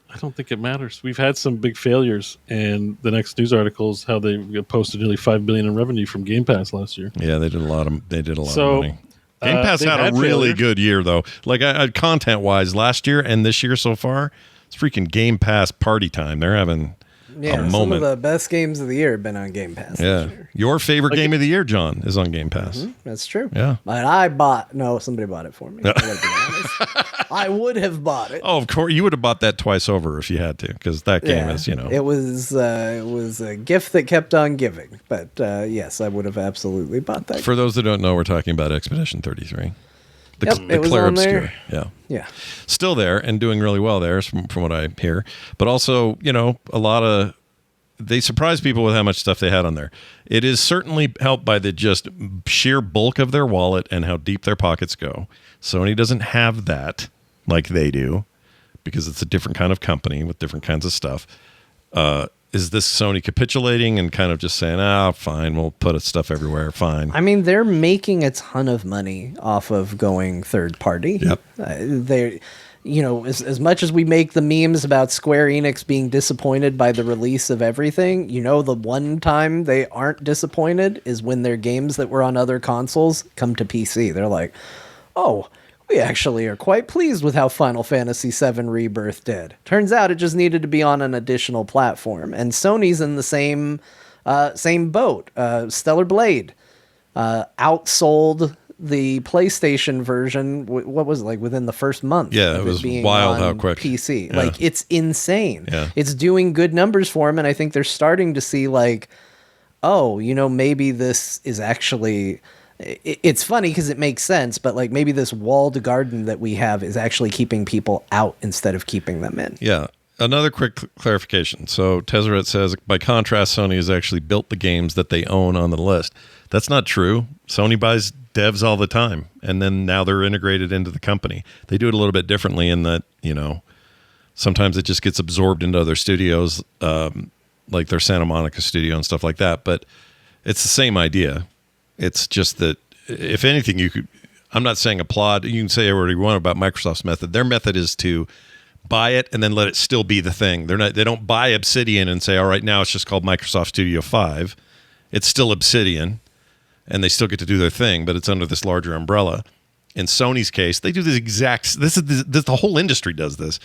Nintendo's not a building of people making Mario games that are always Nintendo. These are like things pulled from HAL Laboratories, people pulled from other stuff. It's the way that stuff works. That's just the business. But to his other point where he says, imagine saying someone is the best artist in the world simply because they bought the most art. That's not what we're saying, and that's not what Microsoft is saying. They're not claiming they may say things PR-wise that sound like this, but they're not going, we make the best games in the world, and all they did was buy it all. They're saying, we just made $5 billion in the first quarter on Game Pass. That's what they're saying. Yeah. That's it. And we had a hand in it. I mean, you'll go to... Look, you're not going to go to a Sony meeting super thrilled to be like, Stellar Blade sold a ton on PC. Because the next question is, then who effed up the Sony sales? Yeah, or why don't we put more of like our that? games on I don't want to be in platform? that meeting. Like I'm not high fiving the fact that it outsold PC because that means somebody like we want it on our first party machine. Yeah. So why is this happening? Yeah. That's actually bad news. And so if you're on the Microsoft team, even if you're like, yeah, we bought it, doesn't matter how you got there. Number big, go to meeting with executives, say, me make number big. They say, you get promotion. And like, it's all good. That's awesome. Everything Xbox. Yes, everything Xbox. Wee. That's how the meeting goes. But the Sony meeting's like, why did our first party game outsell on PC? Like, what did we do wrong? Oh yeah, it feels like Messed up. No one's getting a promotion. Yeah, there'll be a head We're rolling happy for it that. sold a lot. We'll tell the shareholders, hey, this looks great. But internally, we're going, I think if I'm leading the team, I'm going like, why is our console suck? Well, it's why is our console leading in total console sales, which it is. The PlayStation 5 easily outsold the Series consoles. They're making their money on the games, not the console. Well, exactly. That's my point. Like they've got the platform. Why isn't that game? You know, I agree with you. Is what I'm saying. They it's don't. actually worse. It's Like, worse. we sold It's a little lot of worse. Consoles and no games. Like, how are we going to make money? That also speaks to the success lately of the PC platform and its growth in recent years, and Steam's dominance and all that. But the Wraith just said this in the chat. Wraith86 says, "I still miss Psygnosis." There's a good example. That was a company absorbed by Sony, and then they shit the bed. Microsoft's done it too. And they just shut down whole studios. Yeah, I Sony's was really done it. sad to see Raven Software go, and then I'm like, but they weren't Raven Software for a long time, but still, that wouldn't hurt. Or EA and all the Raven's gone? stuff EA bought. Yeah, Raven I shut think down they now, had. right? I think if they didn't shut down, they at least had a lot of layoffs. They're doing. They They got not absorbed into the team that does the off-year Call of Duty now, I think. Yeah, they became a Call of Duty Maps Because studio. Raven Software, didn't they famously unionize in a big way? I don't think so. Was it Raven? Recent, I don't think it's Raven. could be mistake. Union, Raven Software Union, Raven Software employees win union election 2022. Yeah, they did. Yeah, Raven Software was. We got a union, boys. Fast forward 2 years later, Didn't really work. Raven Software who? How could there be a union if there's no Raven? I mean, maybe that's why those employees and my all that God. talent got moved over to another team because that kept their jobs. I don't know if the Call of Duty developers are unionized, but my tinfoil hat says because that's how they quietly, once the temper tantrum goes away, Yeah. they shut down places with unions and roll them into other things, and no more union. Like, I wonder what the status of that union is for those people. I guess is what I'm saying. Yeah. Well, Microsoft owns Hexen and Soldier of Fortune, to answer Dr. Calhoun in the chat. So now they can do with that what they will. But this happens all the time. EA famously just freaking wrecked developers in the past. Like, we haven't even brought them up because they're not a platform holder. But, where's our BioWare of yesteryear? They're not what they used to be. You could argue that DICE is not what they used to be, and you could make a real strong argument that we'll never have anything quite like PopCap ever again. They just literally destroyed one of the most innovative small developers ever in the history of ever. This is what they do. And it's not that they want to do that. They just want to make tons of money, and their expectations are a little too high. It's not even just games. Think about Skype. Think of a thing, like if you want to talk about a thing Microsoft squandered, literally it was the word for communicating over the internet. It was the Kleenex of internet communication. And they fumbled that shit so hard. What do we have now? Teams. It's garbage. And nobody wants to use it unless the company forces you to, that you work for. And we're all using Discord now anyway. Like, they fumbled it. Right, and in the business sense, people have replaced Skype with Zoom. Yeah. Like, literally replaced it in the lexicon. Yeah, it's like Kleenex getting taken away by Larry's Tissue brand. It's like, what did you do? You dummies. You're so dumb.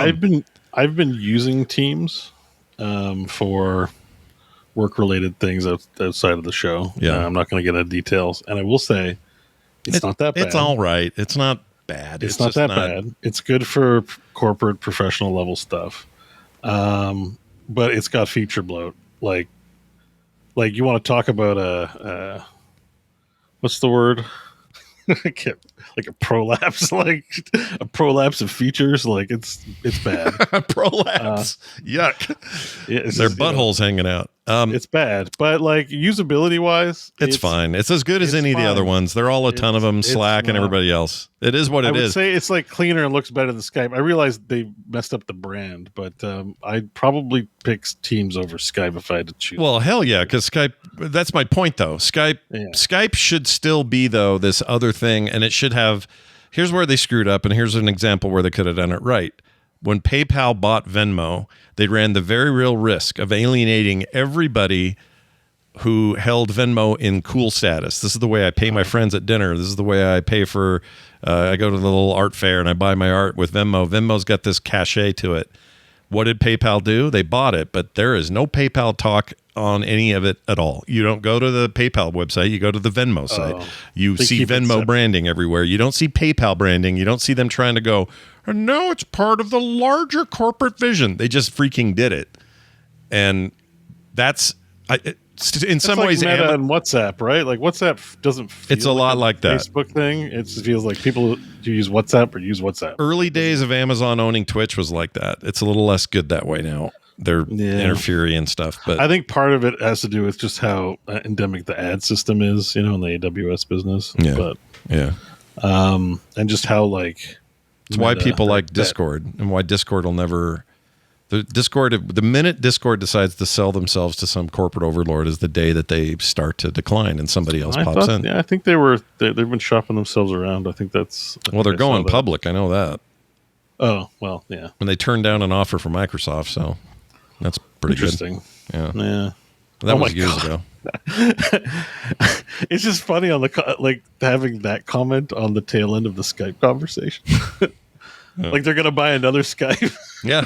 Like, do you need it? Like, do you really need more Skype? I don't know. Do they need more video game companies like Microsoft? Before people think that we think because they made $5 billion on Game Pass or that they're dominating PlayStation sell charts and somehow usurping the usual war. I find it all kind of gross. I don't love it from a artistic foundation. I find it kind of just corporate-y and corpo. No, and I don't love it, but like one there's only one movie studio in Hollywood kind of thing. Yeah, I don't like consolidation like that. I don't love it. It is starting to. Thankfully we have a rich selection of indie developers and stuff, so it's not that massive an issue. But on the AAA band, it's getting there. Yeah. Yep, it's wild stuff. Boy, these stories are going deep today. How about this one? John and Beau, Nintendo did a partner-focused Nintendo Direct. Was it any good? Yeah. John says that. Beau agrees. John, what'd they show? What was the whole point of the Okay, I'll tell you what my big takeaways were. It was the stuff coming from Square Enix. Not surprising. They're doing a game called what's it called? The Adventures of Elliot. Okay. The Millennium Tales, that actually looks good. But I have to say, what is going on with the names here? The Adventures of Elliot is weird, and also one of the places in this game is Philadelphia. Great. Oh, you'll love it. You like that. You like all that Final Fantasy naming shit. You'll love it, dude. You'll be into it. Elliot from Philadelphia. He's gonna visit the kingdom of Heather. That's funny. The names in this game are really weird, but boy, the art, Octopath art, look really good. Look at the cover art for that, and cover art for Octopath. You'd swear they were the same artist. That's crazy. Well, that's the other game. As I'm a big fan of the Octopath Traveler games, and they're doing a prequel called Octopath Traveler 0. Sweet. That's got Jill and Barry and it's just 3D now. No, it's about leeches and it's on a train. Oh, great. They got rid of item boxes, so you just throw items on the ground. Just let them. Nice. I'm into it. But they also showed Final Fantasy Tactics Advance. We already kind of know what that is. They showed a lot of games that have already come out, like Star Wars Outlaws. It just was kind of like, I don't know. Remember Katamari Damacy? Remember Plants vs. Zombies? Like it's very. It's those games that like you go over to a kid's house and he's not really a gamer, but he's got a Nintendo Switch and like there's a library of games that his parents bought him because they were just like, there was a game at the store, I bought you this one, and he doesn't care what it is, and like these are all those games. Okay. I mean, like, I don't know. It wasn't that exciting. I know a lot of people like the Hyrule Warriors game, the first one. This Age of Imprisonment probably gives them more what they want. Everyone looks like one of those fish dudes. That's fine, whatever. Or the proto Hyruleans. That's fine. Whatever. Kill a lot of stuff. Apex Legends. Goodness. All right. Yeah, you're right. You know what? This isn't all that. This isn't all that exciting. Did you? Yeah. Sorry, I don't know if I missed this or not when you were talking about Adventures of Elliot. Yeah, when we talked about Philadelphia. Yeah, okay. Elliot from Philadelphia. I was just like, I was watching the Philadelphia. I was like watching it. And I'm like, does that say Philadelphia? I was like, yeah, it's pretty dumb. Yeah. There's also another one, The Kingdom of Heather. Heather. I love the movie Heathers. Oh, that's Heathers. It says Nintendo Switch 2 Direct is on July 31st. That's today? Yeah, this was this morning. Oh, this is what they were saying. Oh, okay. I thought they were trying to say there were two of them today or something. Nintendo Directs are on very early. So, okay, notice here we got... Oh, it won't work. My favorite photo is this Madden photo where it looks like a farting eagle. It's the eagle's farting. It's wonderful. It's propelled by farts. I'm a big fan. It's going up right now. Big fan of propelling yourself by a fart. It's good stuff. All right, well, that happened. So no Silk Song, I guess, is the... Yeah, that's the only one I've ever asked. Silk Song has reached such a fever pitch. Like I just see it all over my Blue Sky feed. Like, I feel like it's become a bit of a meme at this point. Mm-hmm. Have you guys, by the way, noticed that?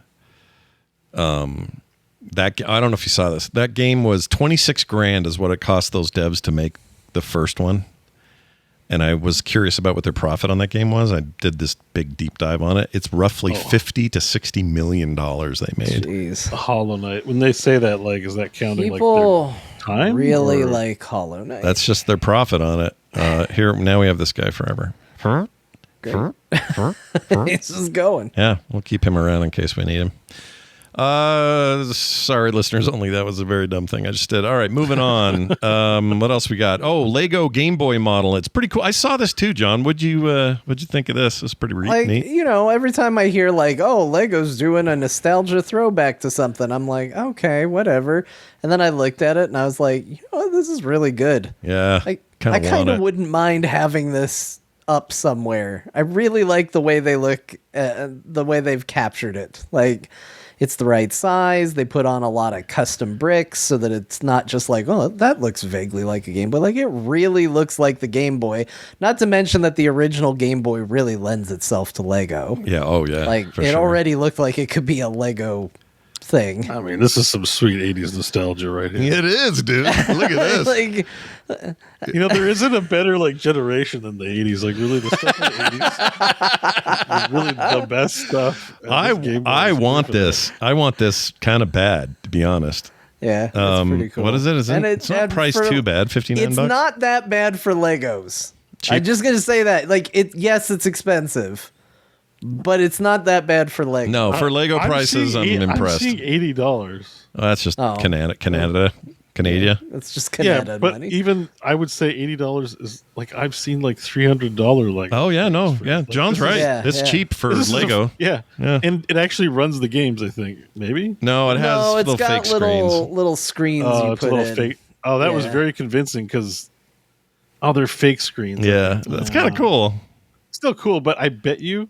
Oh, someone will hack it. That would be a fun project if you could.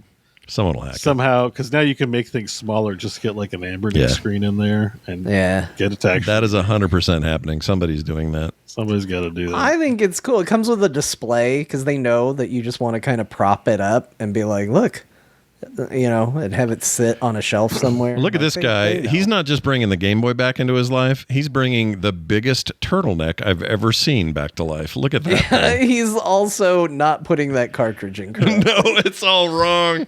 It's backwards, you dumbass. Oh, no, they screwed up. Why did they let this photo through? It's so bad. Yeah, this one's all right. They got that right. But look at all the pieces.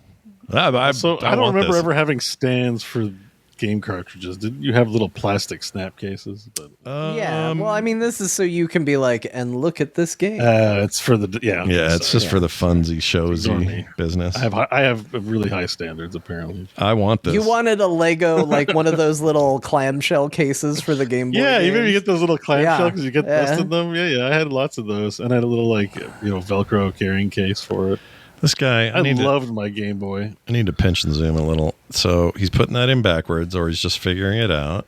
He's got a turtleneck that would make Steve Jobs live and die again. They did a pretty good choice of games, but it really feels like a missed. They really should have included Tetris. I'm sure there's some rights thing with that.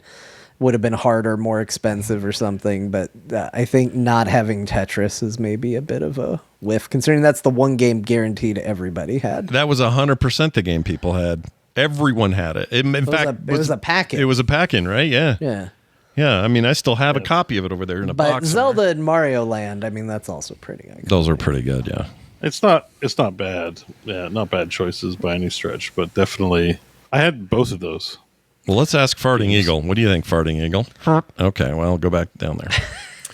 Actually, that was another weird exception in my childhood too that I don't know about. My Game Boy time wasn't limited. Oh, interesting. Really? I think it's because we often played it on the go, where it was probably just to get me to behave as a kid. Like driving in a Chill car? when you're in a restaurant or in a car or something. I don't remember Yeah. having my time limited on the Game Boy. That's wild. They probably thought it was such a lesser I thing. think we really have changed with the internet. Like if we didn't have internet, this world would be so different. Because I think people said you have to eat lots of carrots or your eyes will go bad, and if you stare at the TV too much, you'll get cancer or something. I've been staring at a screen for 40 years. I think I'm okay. You're doing all right. You know what I mean? Yeah. But that is it's it's kitschy, cringy stuff. But people seriously believed that and implemented this life philosophy and inflicted it on people. Well, also without the internet, we would not be doing this right now in HD. I would not be talking to you guys. I wouldn't know either of you. Yeah. The whole world no, is... I know, but just those weird beliefs, like people I knew genuinely believed bad things would happen when you do things that clearly aren't the case. Looking at it, now I'm how could we have ever believed that? Well, I guess we crowdsourced all these wives' tales on Reddit, and eventually everyone's okay, I guess it's fine. Yeah, I think that's true. Stuff like that. Anyways, I just feel I feel like that was part of the game thing. Was just it was going to corrupt me in some major way. TV, Also, generally, sure, TV. just TV was going to do it. Cartoons were going to do it for me when I was a little one. And not even the programming, just the literal cathode ray tube was somehow going to be bad for you. You know what I Right, mean? right. That kind of, yeah. Yeah. I still have I have a niece who's obviously younger than me. She's my niece, who is convinced that microwaves are going to kill him. So they don't go stand near a Yeah, microwave. that was when it's turned on. that was a big one. Walk away from the microwave while it's running. Yeah. Don't be at it. In their case, they just don't have one. They make the 5G thing, getting vaccines and they're putting 5G chips in you. That would have been pretty normal. That's the wouldn't have been version of that contentious. now. That's I see what you mean, because the old wives' tales didn't have a bunch of online contradictions. There'd be a lot more of those, Yeah. and you wouldn't be able to go onto a site and find people who disagreed and had it taken aside. The people you knew just would believe it. You go, I don't know if that's true, and that would be the end of it. Yeah. That's. And sometimes you'd have to fall in line because you didn't know any better, and everyone around you is telling you, "Listen, man, you're going to go blind if you don't eat carrots." Sure. Well, here's how we're all going to go blind if we don't get a TV show where I kill Mecha Hitler.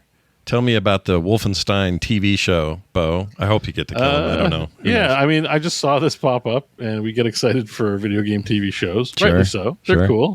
Whether you like them or not, it's fun that we have them, and I'm okay with seeing more of them.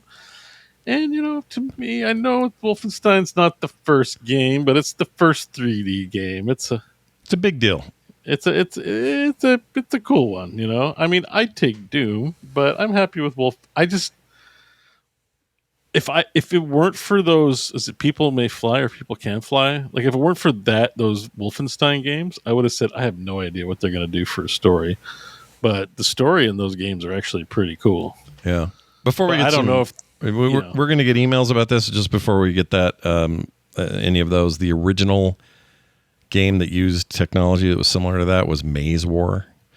Yeah, okay. And so Underworld was 3 months let me make before sure Wolf I 3D. So I'm just saying. Let me make sure I speak correctly. The first 3D game I ever played that actually was impressive Nailed it. was Wolfenstein. Nailed it. All right. There you go. All right, everybody. No, it's good. I just want to stave off those emailers. Here's the important part you're about this fine. movie. This movie is being produced by MGM Studios and Jonathan Nolan, or the Nolans. Christopher Nolan's family, the rest of his family that does TV shit while he's out making movies. They did Fallout. The Fallout show is their bag. So this is in good hands, I think, because everyone loves Fallout. It was a freaking fantastic show. I can't wait for season 2. And their tagline is literally "The story of killing Nazis is evergreen." We're killing Nazis. I heard some people say that, like, man, it's crazy that this is going to come out on the same network that did, what is it, Man in the High Castle? Oh, yeah. I love Man in the High Castle. Like, that they're going to do this. It's going to be very similar. Yeah, that was very that's I really like that show.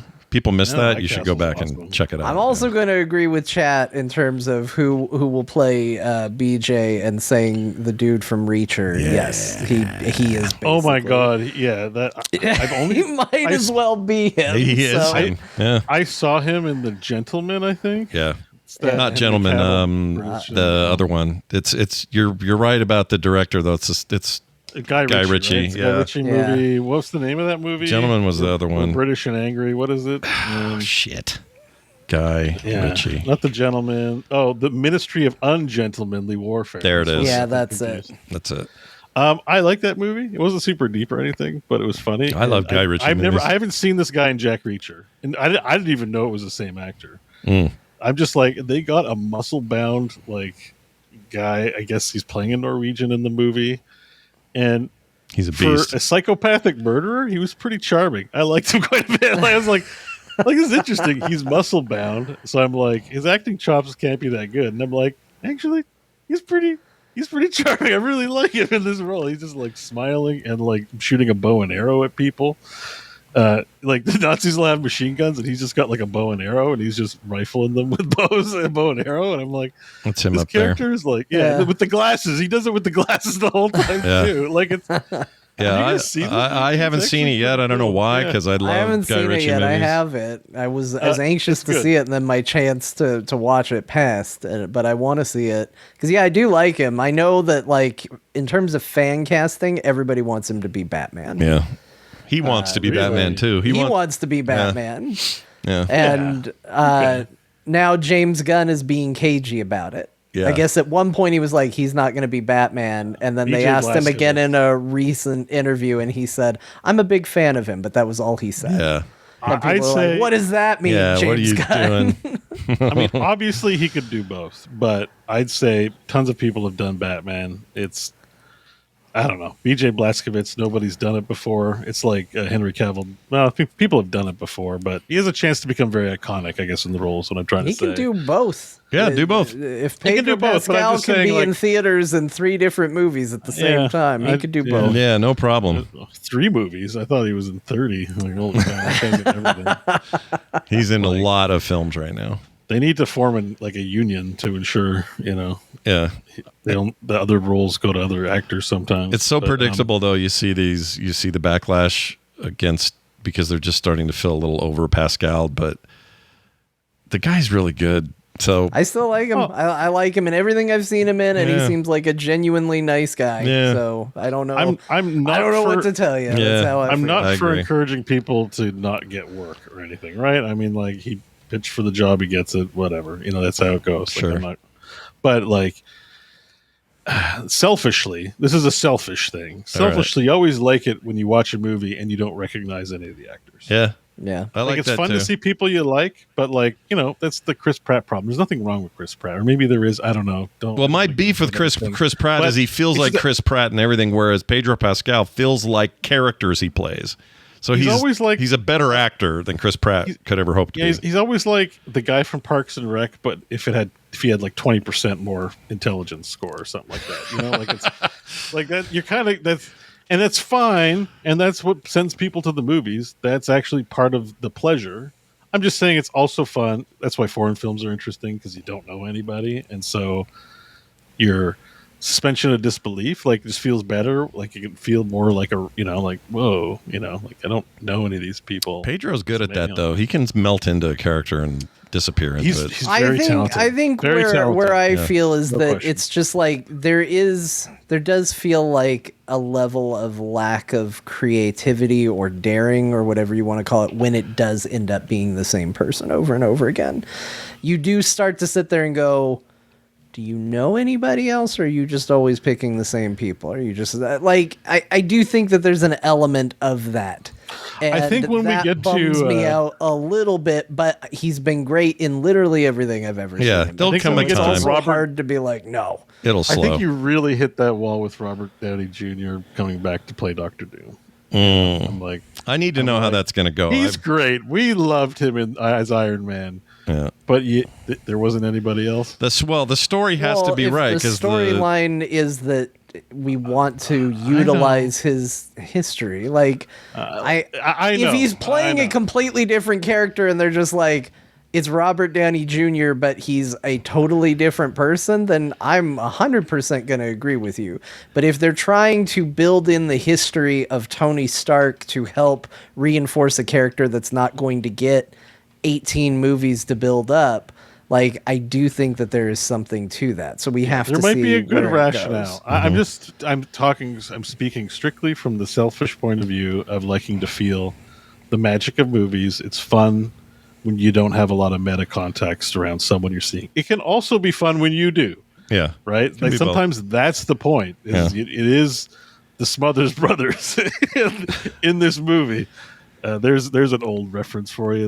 I don't know when they were popular. 60s. Remember that decade you loved so much? When you go to see a Three Stooges movie, you don't want Chris Pratt. You want the Three Stooges in the movie. Yeah. Right? Yeah. 30s, man. Best generation. Oh, shit. But, Yeah. so I'm saying both are good, but I just feel like, yes, whenever I see, Pedro or a lot of people we see in a lot of movies, there's a little bit of like, okay.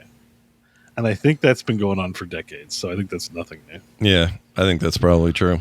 No, I mean, Tommy Lee Jones, it felt like there was a window where he was in literally every movie that came out for a period of time. I was like, okay, who's Tommy Lee Jones playing in this film? Yeah, I think you're going to see a similar character arc, because it was Tommy Lee Jones at his height was in his 50s. Pedro Pascal in his 50s.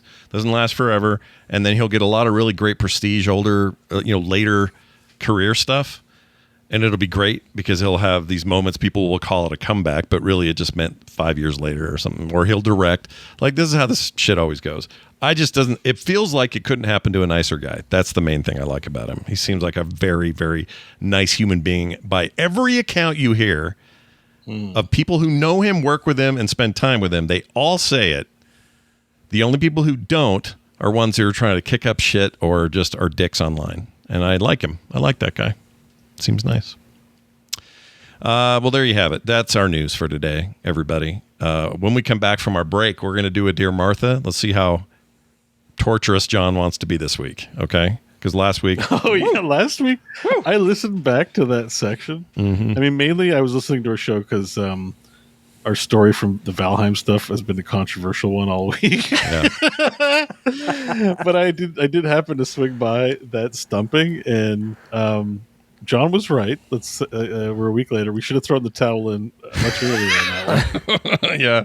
But also, it was really good. It was a really good one. It was good. Yeah. I knew we you got- were in trouble when Scott put the letter up on the screen and crossed out the bit that was the flaw and Yep. said, we can ignore this section. Yeah, and I was agreed like, with well, that, we're going by to be the way. here all day. Yep. Yeah. And we'll do it again today. Clapped real hard. We'll have another last whiteboard week. today, and we'll see how poorly we receive it. So that's all coming up. Also, we'll talk about the games we played this week. We got some feedback from you guys and more. Stay tuned. Now we're really back. Hey, everybody. Welcome back to the program. Now, as you know, tradition states we must play this game. Called the Dear Martha game deal. Yep. Unit. It's called Find the Thing Flaw, game. but it's part of Dear Martha. Find the Flaw. I Oh, appreciate yeah, that. find the flaw. Yeah. Dear Martha presents Find the Flaw. Find the Flaw. John, set us up for today's debauchery. What's going on? Today's letter is a little on the long side, and it kind of explains itself, so I'll just say hit the music and let's go. Here we go. My dearest Beau and Scott, Oh, shit. As I reflected on this little game we've been playing, I realized I've never written to you directly. So I think it's about time we had this little chat. You see, I looked at the point totals, and I see Beau with his 2.5 points from some occasional solid guesswork, and Scott with his 2.5 points because of pity. And I think to myself, what could I do to help these people? An obvious and potentially fair criticism is that you are simply not on equal footing with this competition each week. Scott, with his variety of games, keeping his brain all over the place, doesn't have the deep, focused attention needed for the trivia questions. And unless I ask about one of the 3 games he played in the past 5 years, it's unlikely Beau knows what I'm talking about, too. Also, those were intentional exaggerations, but good try. So, how do we find common ground? How do I know that you both have just as good of a chance to find the flaw? Well, I have the answer. All right. And neither you or me are going to be happy about it. Let's see how well you pay attention to John's What I Played This Week section of the show. Because surely you wouldn't check out for such an important update, right? No, never. So fellas, here's a recap of the past month's games. Please make sure I don't make any mistakes.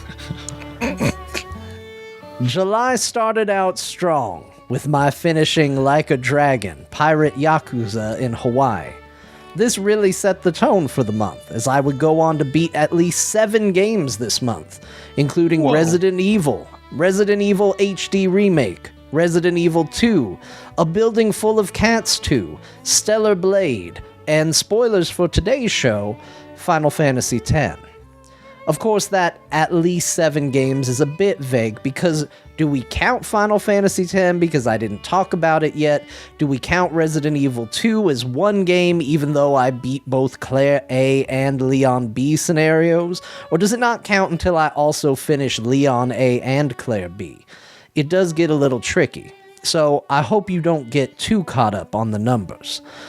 Especially because it wasn't all about finishing games this month. I also spent quality time with Date Everything, Magic the Gathering Arena, which was a really nice video game way to talk about all the Magic cards I invested in, System Shock 2, and who can forget that this is the month I caved and got a Nintendo Switch 2 pretty much just for Donkey Kong Bananza.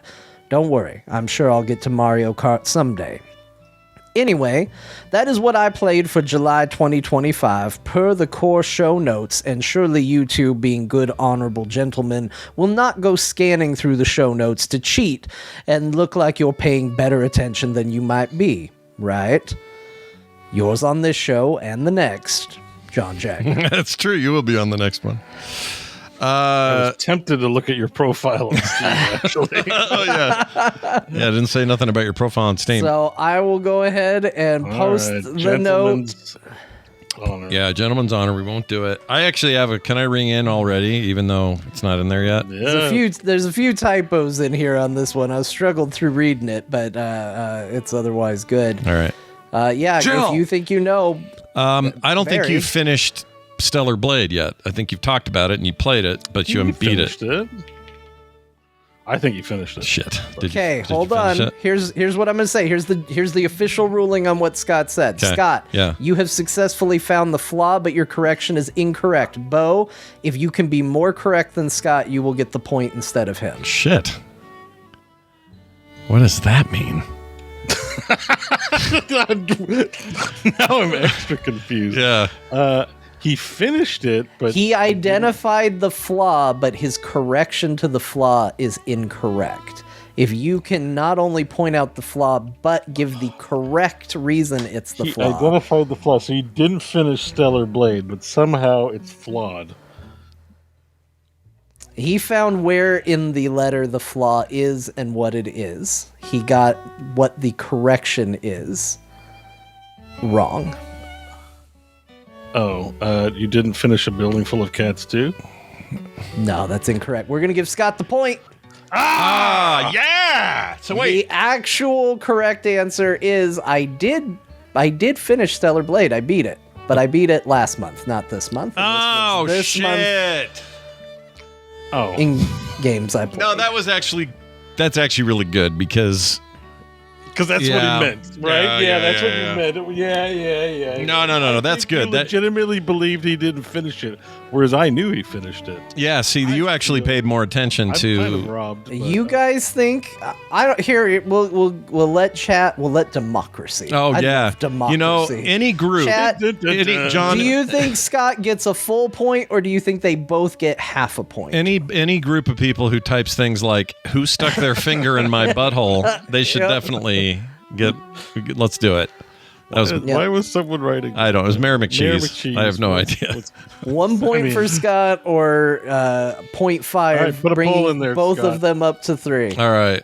How do I do a poll? Can I do I a don't poll? know. How do you do a poll? I can do a poll. All right, here we go. Question. We'll say. We'll just do it this way. Scott, win or no? Scott win or no? Okay, there's your poll. You vote away, everybody. I won't end it till we have a number of votes, and let's see what we Oh say. my god! Oh yeah, here comes democracy at work. You Yep. can play the yeah. Helldivers Look, music. don't let your feelings on my '80s commentary affect your voting. No, Be of good course judges. not. Let me see here. Actually, John, that's a great idea. What's My God, it's dead 54 right now. Okay, it changed. all right? Democracy I is love democracy. kicking. It's kicking in. All right, we're currently at 54%. No, is 54%? No means you each get half a point. Okay. Yes Bring means your full point for me. collective point totals to 3 each. All right, we yes will. means you get a full point. We'll I like how we somehow made a car crash out of this. 57, 55. It's moving. 58, 59. If we crest 60, we're getting the split. Oh, we did it. 61. Yeah, let's All go right, ahead and we let's did go it. ahead and call it. I feel like general feelings are you each get half a point. Yep. Congratulations to everybody You involved. each get half a point. You are now both tied, still At 3 points. points each. Yeah, 3 points I total, really right? feel like we ruined that. I feel like John put a lot of hard work into it, and somehow the way we answered in such a way that we made the biggest mess possible. No, that was fantastic. That was this great. is my favorite one Yeah. as a result. Even though it took the longest to write. But John's a good writer. It's fine. You don't have to worry about it. Yeah, no, this is pretty good. It was funny how we zeroed in on it so fast this time, unlike last week, though. Oh, I freaking love it. I mean, honestly, it's flattering because it means you guys actually listen when I tell you Yes, what I that's played right. this week. Sometimes, like I said, I listen back and listen again, and you know, Team Money in there. Stop the steal. I love it. Let's steal all those stupid phrases. And to, wait, who's steal? Am I stealing? Is that what I'm like Trump? It's not fair. it's not fair. Yeah, you have to complain and I did forever. everything right, and somehow I'm losing a point. Just never forget Mayor McCheese, who says, "Put who stuck their." Yeah, I'll tell you who did. This You guy. know, there's a game that's big on fingers and butthole. It's called Elden Ring. I recommend it to Mayor. Wait, they're fair. There's fingers and buttholes in that. Oh, because of the creatures you fight. I Well, love but there are that. actual fingers, like the 3 finger. Well, the 2 fingers is a character, and the 3 fingers is the character of Madness. Both characters in the game. So you don't really see buttholes, but there's a lot of messages from other players Well, there you go. saying "try finger butthole." You know. Yeah. Yeah. Did Mayor McCheese ever give a reason why he typed that? Because I'm still. Yeah, that's what I'm trying to understand is because usually chat relates Yeah. to a conversation they're having, Right. or our conversation, and I don't remember anything about buttholes. Sometimes chat just wants to offer new information. Yeah. Exactly. Tell exactly. you about their day. I know Mayor McCheese is in there. I just saw him type something. So Well, there you have it. Well done, everybody. Oh, super fun as usual. And now it is time to tell you what we played. for initiative. I finished Ghost of Tsushima. Just kidding. I did not do that. I know. You should have let it linger just a little bit longer. I'm terrible at lying. Basically all week people are like, I've been watching John's stream. You better hustle. Like there's a lot of that going John's on. been stoking that fire too. His social media posts are like, "What? Will I finish this before Scott finishes?" I love it. It's like John's version of link bait is to bring up the Tsushima thing. Hey, it worked. People were very invested, and Scott showed up for the big finale. He was there. He wanted to know too. Yeah, I was really pushing it. And the new, so is the new game come out in October? Thing is, I'm waiting for the PC version, so I got like another 6 months or a year after that. I'm not buying that on 2 platforms again. So when Yoche, whatever it is, comes out, I'll get it, but I ain't getting it. I got time, is what I'm saying. You were doing so good, and now it's changed. Yoche. It is Yote, right? Yeah. Annie, are you Yoche? Are you Oche? Are you Yoche, Annie? Anyway, I didn't beat it, but I did play some other games. I'll tell you about the new one first, and then I'll tell you a funny thing about Shapes, which is just so embarrassing. So wait, just to be clear, not only did you not beat Ghost of Tsushima, you didn't play. I didn't play it at all. No, I didn't have time to play much of anything this week. It was a bad week for me. A whole bunch of Nerdtacular stuff popping off, and I had meetings and visits to hotels and all this stuff, and it just got kind of insane. So where I wanted to be is not where I ended up this week at all with my game time, but I did get a couple of things done, including Fumes. Yeah, that's right. Fumes. Fumes. This is a small indie game developed by, I think, just a dude. And it is, imagine the PS1 graphical aesthetic. I was going to say, we are really leaning into PlayStation 1 here. Big time. And then Mad Max-like action. There's a lot of references to Mad Max, including, you just saw there in the background, a very suspiciously looking like gas town structure. It's definitely aping a bit on Fury Road, but the concept is sort of open world. I mean, I guess it is, because you're out driving around at these different points, and these different points are missions, and then those missions are usually run around and in a 3D space with a car, blow the shit out of other cars, and beat bosses and all this sort of stuff. And then go to the next one, improve your car. Your how you improve it is you chase down this truck or this van that has a back that opens, kind of like Spy Hunter. Remember that? Yeah. Where you drive up in the back of it.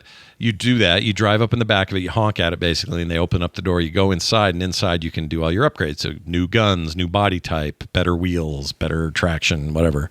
So there's a whole progression system in there built on improving your car. And rinse and repeat. You go do missions, blow up a bunch of stuff. They just really focus on the fun of what all that sounds like, and kind of leave it at that. In some ways, it's a bit of an homage to the Twisted Metals of the past, but not really. It's less that than it is more of a Mad Max Wasteland kind of idea.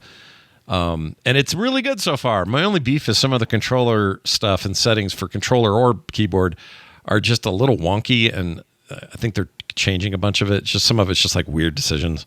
Yeah. But it's an indie. It's small. It just came out on early access. I'm very early in it. So I have no beef with it yet. I really like what I'm playing so far. It's very cool. I'm kind of all for it. So it's funny when I think back to the like PlayStation aesthetic, I think, God, I'm glad games don't look like that anymore. But I do feel like I look at this and I think, if you can get good particle effects, solid frame rate, despite going, kind of crazy with what's going on, so you don't have the limitations, and you can get the controls and like the modern elements of it right. I actually think this is an aesthetic that could work. Yeah, I agree. It's working for me because I was in the camp of, really, we want to go back to that? Like, let's stay with pixel and not worry about retro, this stuff being retro. But I've really had a turn on it lately because there are a bunch of games that successfully marry modern expectations with the aesthetic, and it's gritty and kind of cool. This you can't tell on the stream because I'm running at 30 for the stream, but the game runs at 144 hertz on my monitor. It's super silky smooth. It really leans into that aesthetic, but in a way that reminds me a little of like, what was that shotgun roulette game? Yeah, shotgun roulette it was called. Oh, yeah. That, or what was the game with the cards? Something. Shit, can't think of any names. No, I know what you're talking about. Anyway, there are bosses in this thing that are scary as shit. You know how I don't know if you guys remember the 2005 Spielberg War of the Worlds, when the aliens would show up, it would be like this horrible sound of like, brrr, like way off in the distance, almost like a big foghorn. This has that, but with like enemy cars that are coming to get you and stuff. And anyway, it's just got a vibe, and I'm super into it. I have not played nearly enough, though. I got it kind of just the other day. So anyway, it's really cool. Lots of car bodies, lots of skins, lots of upgrades, lots of drops. Different missions give you different stuff. It's also got a nice open world kind of way of going about things. You can kind of free roam and pick the missions you want when you want them. It's pretty neat so far. So it is called Fumes, Fumes. It is available now on Steam. And now the dumbest thing I did. I played a bunch of Shapes too, which is not the dumb part. I love Shapes. Yeah, that sounds good. I love this game. And me and Bobby Frankenberger have this thing where we go back and forth and compare different solutions to how we would do our factories or how we do a paint array or something like that. Just kind of share ideas, and it's all very nerdy. But the upshot of it is, I realized something this time. Now, as you see in this video, up in that corner on the right hand or left hand side, there's different shapes that you're working on that you're trying to build some factories for, and then a quantity you're trying to produce. So there's the two green ones that are stacked there. Above that is a solid blue one, and then a circular half that's also green. And there's all these different combinations.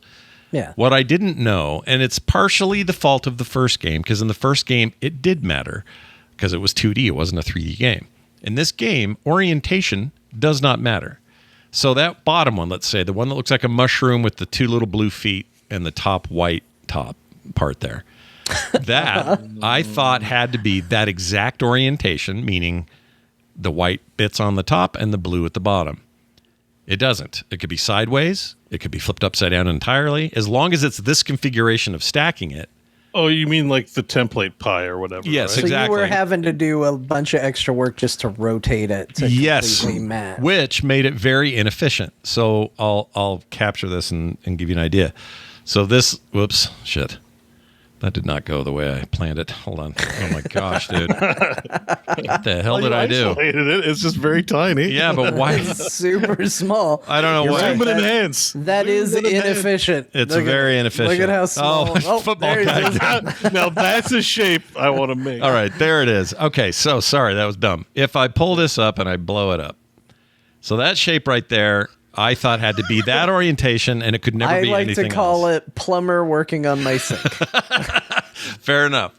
Now, when I take it and go like that, you'd say, well, that's wrong. You can't make that. Don't make that It's shape. a It's not going to different give you shape. credit. Yeah.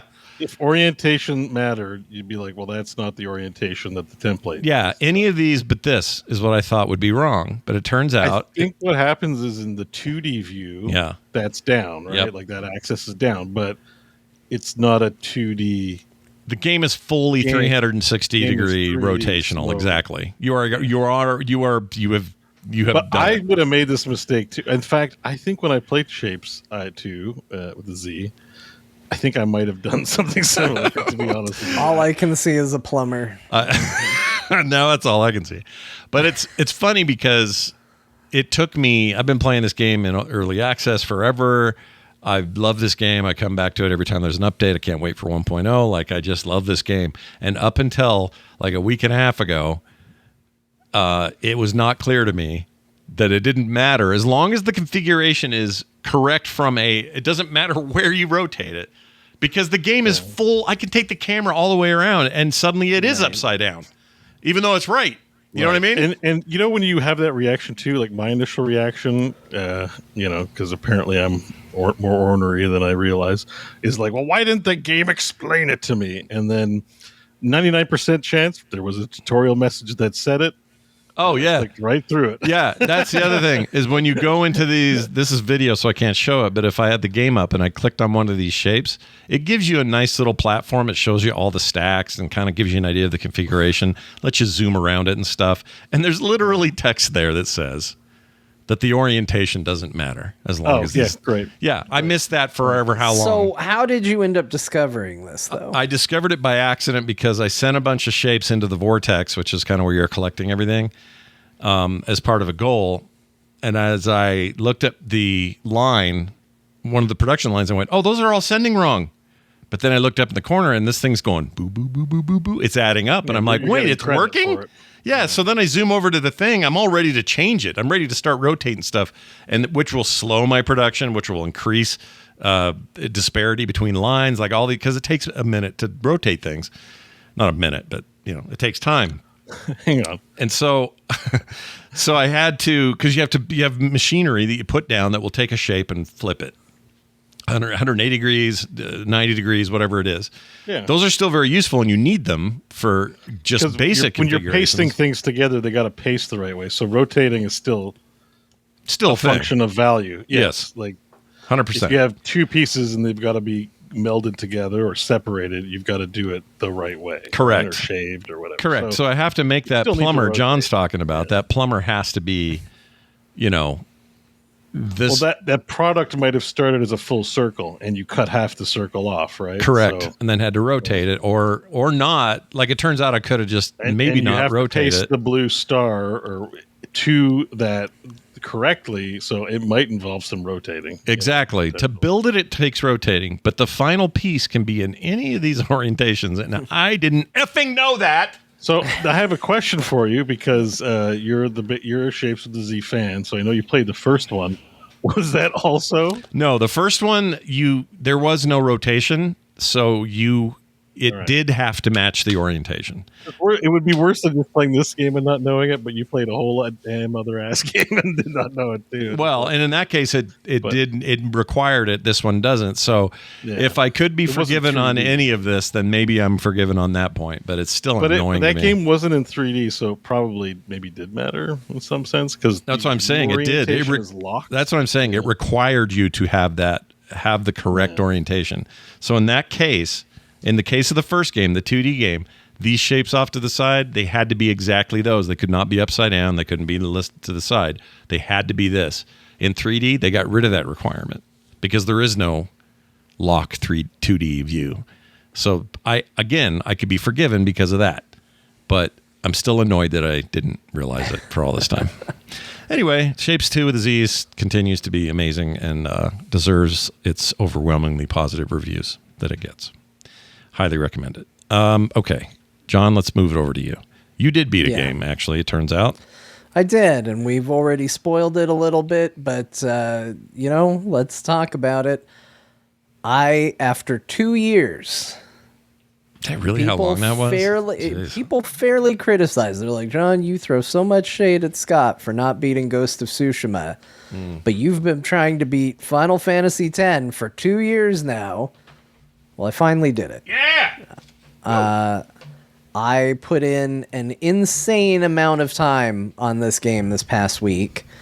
It was the only thing I played for about 4 days straight because I got to this weird place where I was at the last sprint to the final dungeons and bosses and all of that. And I had gotten Tidus's celestial weapon during the course of the main game. I was like, this is a really good weapon. These other characters have these too. I should probably get that for them.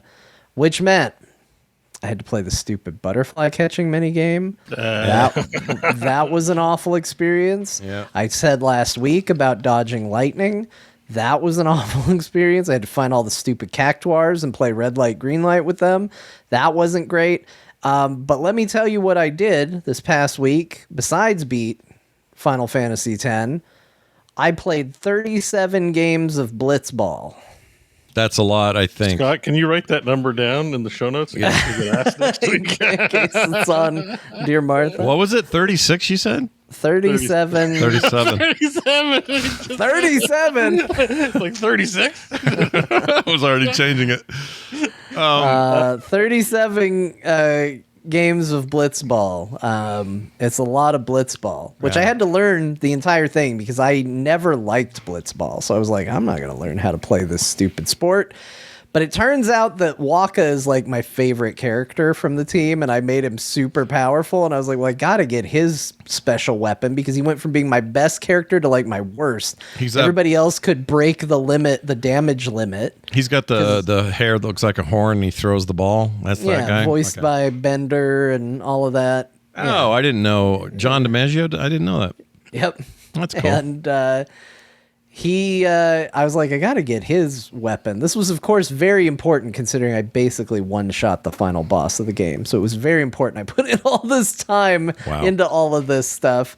But I played a lot of Blitzball. I learned how to play it. I drafted a team. I stupidly started a league that didn't have a reward, and I had to play, although I didn't know how to reset it. I didn't know that I could have reset it. So I played through 10 games I didn't need to play through. Just so I could then play another 10 games. That makes me Then feel I had less to- bad about my shape orientation. Then I had to win a 3-game tournament. Then I had to play another 10 games. And it was a lot of games of blitzball. But it turns out I'm pretty good at it now. I had undefeated seasons of blitzball. Damn. I figured it out and I learned it. And you know what? Here's what I'll say. I will walk it back a little bit. I think blitzball is a solid game.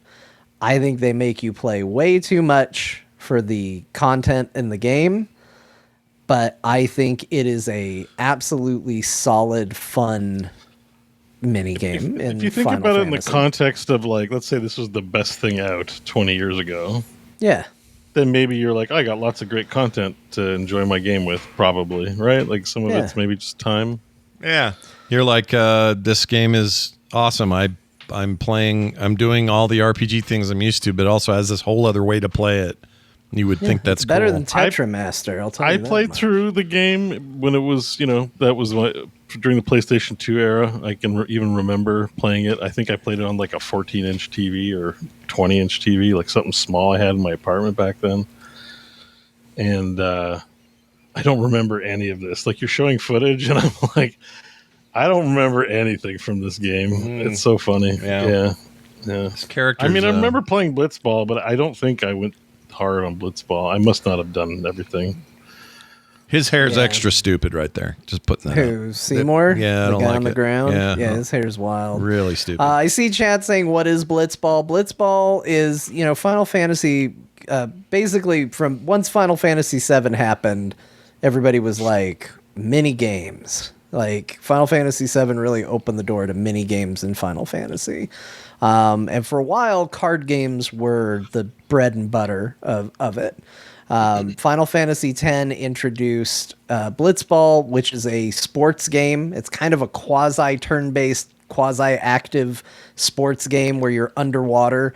It actually, if you watch it, it looks like somebody playing... what's the name of the game? The soccer with cars. Rocket League. Rocket League. Yeah. It actually looks a lot like Rocket League. Weird. It's not Rocket League, but it looks like it because it's in a big dome, big water dome, and it's about putting a ball in a net. Is basically what it looks like. So. You're in a water sphere, I think, right? Yeah. It's kind of like some Naboo style goings-ons, I feel like. Yeah. So it's really it's fun. There's fun to be had there, but there's a reason like some people hate it, some people absolutely love it. If the day ever comes that they remake Final Fantasy X, I hope they do something a little more actiony or maybe even managery with Blitzball instead of playing it. I don't know, but 37 games I can confirm was too many games. So I was glitching it by the end because it turns out that if you go and swim into your own net, the enemies will not come after you. So by the end, all you have to do is score one goal and then just get the ball and swim into your own net and run out the clock. There's no penalties for being a piece of shit. And, so you can just do that. And getting 1 point is pretty easy because our main boy Titus is a star blitzball player, and he can learn a thing called the Ject shot, and it is like the most ridiculous overpowered super move in the mini game. So you can usually pretty easily score a point and then just go sit in your stupid goal. Now, the only problem with doing that during a league is your characters do level up. They do get better stats, which makes you better at the game.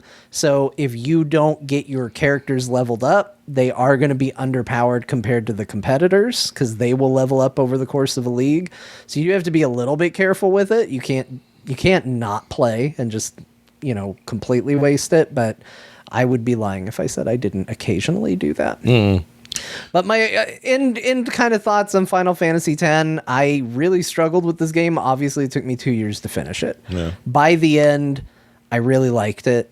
I think they make a narrative mistake. I think there's, and I'm kind of hesitant to say it because it is a story spoiler, but I think there's a narrative beat involving Yuna and what this journey is to her that they wait too long to tell you what it is. Oh. And when you know it, it kind of restructures all your interactions throughout the game. But I think the narrative works better if you know that fact, but they don't tell you until later. And then that bit gets flipped on its head. But the game is at its best when you know this. And I think the game just takes too long to tell you. But I kind of have a memory that sounds true, even though I couldn't tell you why. yeah. Yeah. I mean, Like- jump ahead a couple seconds if you don't want to be spoiled on this old game. The idea is that the pilgrimage that she is on, she knows, and most of the party besides the main character knows that it will kill her to complete the journey. Look at Scott. Oh! And I think it's a very interesting narrative plot, and they seem to want to put you in the same boat, but as a result, it made me very uninterested with the early part of the game until I learned that. Doesn't that make X2 very interesting then? I don't remember all the details because she's the main Where she character. becomes in X2. a pop star. Yeah. Yeah, it's basically a K-pop idol game. You just play as the girls, I think. Yeah. Well, you that leads into what else I played this week, because there is a big question that I started getting when it came to finishing it, which was, well, which one are you going to do next? Because I've been playing through all of them, and this is the first time where it's not as clear cut as saying, well, I'll just play the next game, because the next game could be Final Fantasy X-2, the direct sequel to this one, which is a very different game. It could be Final Fantasy XI, which is an MMO, which I do not want to play through an MMO right now. Skip 11. Play 14. Don't play 11. And I played it. there's You weren't missing also anything. I just want to hear what 11's like to John, who is an avid 14 You player. will be unhappy, I'm telling you. and there's Final Fantasy XII, which, if you're going to skip those two, that would be where you would go next. Yeah. So I did a lot of thinking about it, and I put up a video yesterday that has the answer, but I did play a little bit of all three of these games to make sure that they would run on my computer. So I didn't spend a lot of time in them. Scott, I put a YouTube link in there. Can you just play a little of the audio from it? Yeah. Let's Oh, sweet. I just want you to hear what I had to listen to for probably about an hour. Well, I tried to figure out how to install Final Fantasy XI. it's a Dolphin emulator. No, this is the Dolphin's the name of the song. Oh, got it. This is the Play Online music. And Oh, jeez. if you guys thought Final Fantasy XIV account management was hard, let me tell you no. about installing Final Fantasy XI. You've installed? Oh, so you've taken steps. I've played it. Oh, shit. Oh. John. Oh, I'm so sorry. Taking a knife to the back No, no, for the show okay, here. So, look. Oh, now it gets a little more upbeat. So listen. That's terrible. I wouldn't be able to do it. Here's a few things about Final Fantasy XI that are from just my life and experience. One is I played it because it was hype back in the day. I played it on my PlayStation 2. And Yeah. creating an account was one of the most, if not the most horrible account creation process I've ever experienced. Mm-hmm. I don't think it's changed because I don't know, but it was, from memory, it was horrible. It was from a time when MMOs were kind of hard. I want to say I might even been on a regular modem, not even on DSL when I first started playing. Yeah, dial up. It has the worst fonts. It has the worst iteration of something that has a battle menu, like the most boring, lamest, ugliest crap. And people fought over spawns a lot. Yeah. And you had XP loss, the thing that WoW innovated on that didn't do it. Yeah. And this, so we've talked to Mike's dear friend. he got into this back in the day, and this game did him so dirty, he basically swore off games for 20 years. And didn't recently really get into them, except he'll play Battlegrounds and now Valheim. Like, he's got like 2 games. And I think the only reason he's like more into games because he has a young son, and the son likes games, and it's, play together. Yeah, he's had time to heal. But it damaged someone I know. Yeah. Deeply and emotionally. So I say, please wade into 11 with great care. So, well, for one, I've already played it. I played it back in the day on PlayStation 2. This isn't a new game for me. Right. But second, nothing you said is inaccurate. We make fun of Final Fantasy XIV's account management and sign-up process. It is innovative, fresh, and amazing compared to Final Fantasy XI. There are points in the Final Fantasy XI account creation process where you have to use the same website for Final Fantasy XIV. And when you get to those steps, you go, oh, thank God. Thank God I'm on a regular website right now. Wow. This is amazing. It took an insane amount of time to get the account created. I had to go, there was a Reddit post where thankfully somebody just was like, here's what you're getting stuck on. I guarantee you these are the areas you're getting stuck on. Here's what you click. Here's what you do.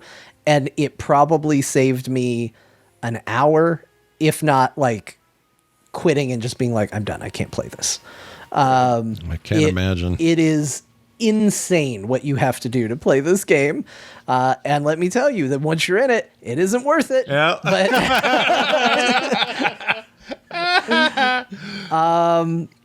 But anyway, I did play a little bit. I've played probably more of Final Fantasy XI than either of the other two.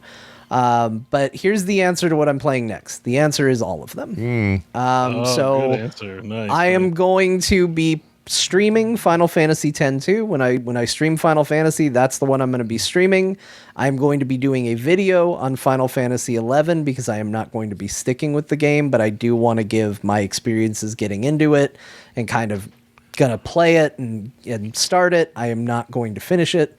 Like, even when I started playing through all these Final Fantasies, I said I wasn't going to play the MMOs at all. So this is still going to be more content for 11 than I ever intended to do. And I'm just going to do a big, like, first steps video of, like, here was me making my account. Here was me getting into the game. I've already captured a lot of footage because I think I'm level 5 now or something in the game. Which doesn't sound like much, but let me tell you, it feels like a little bit of an achievement. One of the things that I do want to say too, I don't know if they've changed it because who knows? It sounds like they haven't changed much, but I think once you hit around level 20, maybe earlier, nothing is soloable in the game, if I remember. I looked it up, and they said the game is more solo friendly. Okay. I don't know how solo friendly it is. I hope they change that because that was one of the big things that made it so hard. Was just like, I got to get a group to do turn-based combat to kill, a boar. Yeah, like it was kind of nuts the way. It is shocking how little there is to do. Like, I'm level 5. And I have 2 special abilities. One is on a cooldown that feels like it's 12 hours. So that ability isn't getting used very often. And the other ability requires like a technical meter to be full, which doesn't happen until after like 6 or 7 fights in a row. So that means every one of those fights in between is just me watching an auto attack. Fun. And that's been from 1 to 5. What a good time. So it's going to be an experience. So that's what I'm doing with that. And then Final Fantasy XII, I'm going to play offline, but I'm going to capture all the gameplay. But it's going to be one that I kind of take at a different pace and try it not streaming. Playing through 10 kind of made me realize that the way I approach games when I'm streaming it versus when I'm just playing by myself are very different. Same. And I did have some people say, like, I'm just surprised that this game didn't connect with you emotionally. It started to at the end. And I think it's just, I really turn into not a different person, but my brain hits a different space when I'm streaming a game. Totally agree. And those emotional stories don't resonate. Because I'll go back and play a game that I streamed off stream, and I'll be like, sometimes, if it's an emotional game, I'll be a blubbering idiot. I'm like, oh, this game's so sad. Yeah. That sounds like how it is. I think it's a kind of a unique or new problem for those of us in the content creation space, because we always don't want to be the person that's disingenuous. Like, you talk about a TV host who's super affable, but behind the closed doors, he spits on his employees and stuff, like that kind of Right. like we don't want to be like different people when we're doing our content. But I think it is normal to be different when streaming, in the sense that for reactions, in the same way that you might watch a movie by yourself and be like, oh, this is so emotional. And then you watch it with a friend and they're like farting through it. Yeah. And you just don't connect with the material the same way because it's jokey time or whatever. You know what I mean? Like the context in which you're enjoying it, you have more barriers up, or there's just, you know what I mean? Like you don't give yourself over to the material in the same way. And I think streaming, my experience of streaming, it kind of cuts both ways. Like sometimes I spend more time because I'm conversating with the chat about something. Yeah. And I'm like, I'm spending way more time on this than I would if I was playing alone. But sometimes it's hard to get lost because when you play a game, you're kind of in a trance a bit solo. So you might be like zoned in, but then like someone in the chat's like asking you a question, you're kind of pulled out of it, not even in a bad way. So I think it's just a different, like perfectly legit. Tondagos in the chat says it well. It's a different headspace. I totally agree. Yeah. And usually for me, I mean, Scott has seen me play Resident Evil games. I laugh. Yeah. Like when scary things happen. Same thing with like emotional things. Like if something really sad happens, I'll usually just be like, damn, that's heavy. Yeah, if I'm streaming. Yeah. Because for me, when I'm by myself, typically the things that get through the outer layer of I'm not reacting very hard is because I start thinking about it. I start processing it and not wanting to sit there and stream like this, which is probably how I look when I game by myself. I probably just look like, with my mouth hanging open. But that allows my brain to focus on the stories better and actually interpret these things and let it get to emotional cores and places. I think the attempt to keep things light and talking and breezy and fun to watch, I don't think things penetrate that deep. And as a result, like it's usually when I think about it after the fact, which is kind of where I was with Final Fantasy X. Like I finished the game, I was like, yep, it's done. And then I turned the stream off, I turned the game off, and I was like, damn, there was a really awesome story about a father and a son and how we communicate to our kid and the inability to say the right things and how we show love for one another. That's all the stuff I was thinking about off the stream. But at the time, none of that was hitting. Like it just bounces off. Or just hits different. Yeah. So Final Fantasy XII is going to be a bit of an experiment to see if we can find a way around that. Sure. And so that's what I'm going to do with that. And beyond that, I played more Donkey Kong Bonanza. Oh, good. Are you done yet or no? No, not yet. I think I'm on like layer 1,203 or something like that. That's pretty far. I caught up some. Far. I'm not quite there, but I'm much closer to that than I was last we talked. I forgot to mention I played that too, but yeah. I mean, it's just levels. so good. Oh, I don't know how many levels it goes. Yeah, down. I don't know. You don't really while you're playing it, you don't think much about that because it's not presented in level. It's non-traditional in the way it handles. Oh, interesting. Well, also sometimes you go down one level and sometimes you go down like 100. Yeah. So like I don't know what level I went from 1,200 from, but it was probably like 1,103 or something like that. And then all of a sudden it's 1,200. But then I've gone down just 3 levels beyond that, but then I might jump down another 100 after that. So the layer that you're at isn't actually reflective of how many levels, because it kind of plays fast and loose with how far you go down at any given time. That's interesting. And it's a wonderful effing game. Awesome. It's really is this like look, no shade, absolutely zero shade to Okay. Expedition 33, But is this the early contender game of the year, right? I think for a lot of people it will be. I mean, not for me. This isn't coming anywhere. No, but close, just like if we're trying to be as objective as possible and say like It's on the list. winner, this is on the list. This right? will be on the list of games of the year for sure. Yeah. I think depending on where you emphasize your interests, and I think, and this is not meant to sound like a slight at Scott or like Scott doesn't like storyline games, because that's not true. I know that's not true, but like this to me, it would not shock me if this is Scott's game of the year, because this is the most, I just picked it up and I just played and I had fun, and it didn't require an investment and it didn't require a whole bunch of, because we've talked about, and even Scott agrees, like he plays video games like a kid in an arcade. Sometimes, and yeah. this is like sitting down at an arcade, and I played and I had a great time. I tend to be more of a take me on a journey, take me to a world for a period of time, and this does that a little bit, but it's fluff. Like to me, this is like really good empty calories, right? Like it's not offensive, it's not bad, like it plays perfect. It's exactly what I want when I want it. But this isn't like a masterpiece to me. It's a masterpiece. To me, it's a masterpiece in the realm that it operates in. But it's just so I'm not going to be that person that would ever even suggest this gets compared directly to something like Expedition or even, whatever everyone else is picking for their game of the year.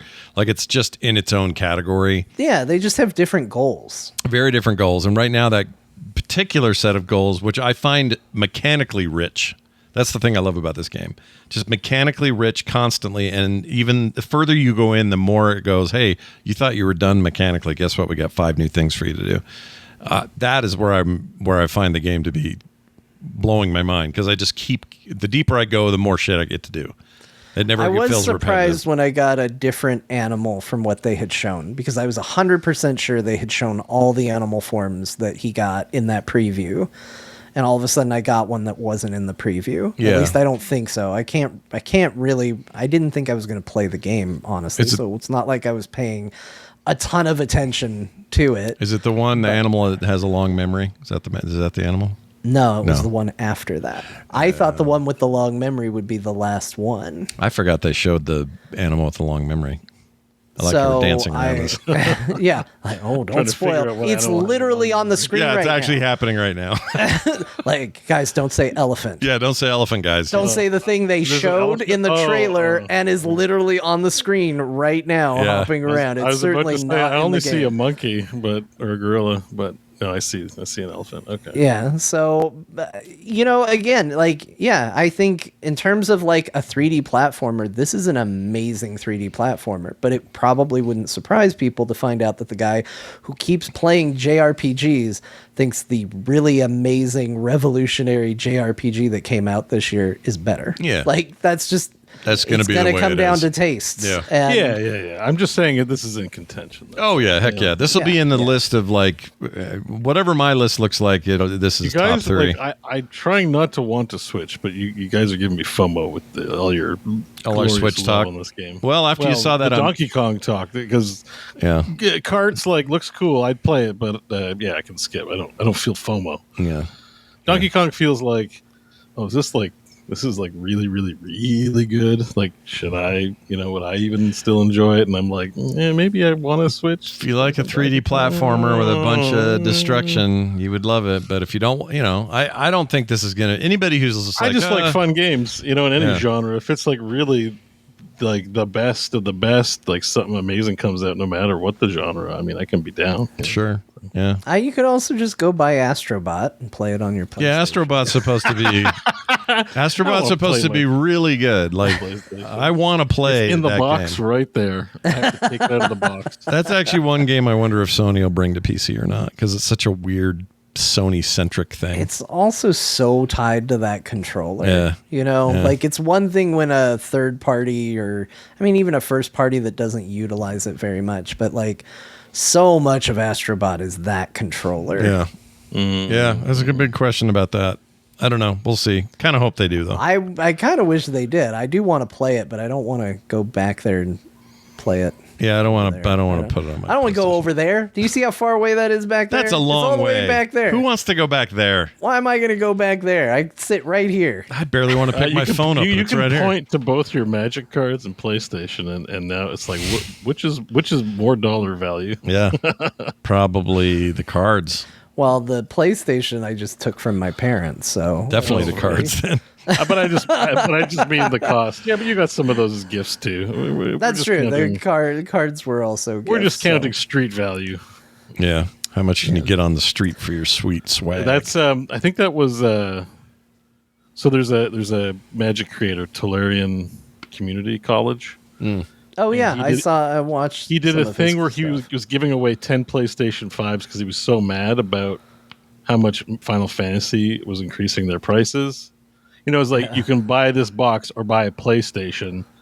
And he was doing some giveaway where he was giving away PlayStations to get people to not buy boxes or something silly. Like he's very get off my lawn-ish about prices. He's an older guy. But that's why the connection between Final Fantasy and PlayStation was there, because he was giving away PlayStations. So he's like, these cards cost as much as a PlayStation. Like something is wrong with us. There's a problem. Anyway, sorry to derail your. Problem is, a lot of people like me showed up who didn't know what they cost and was just like, I guess this is what Magic cards cost. Yeah. No, they jacked the price like right when Final Fantasy was also becoming a thing, like a lot, like from $3.99 to $5.99 or something. dirty like that. pool, man. I don't like that. Yeah. Yeah.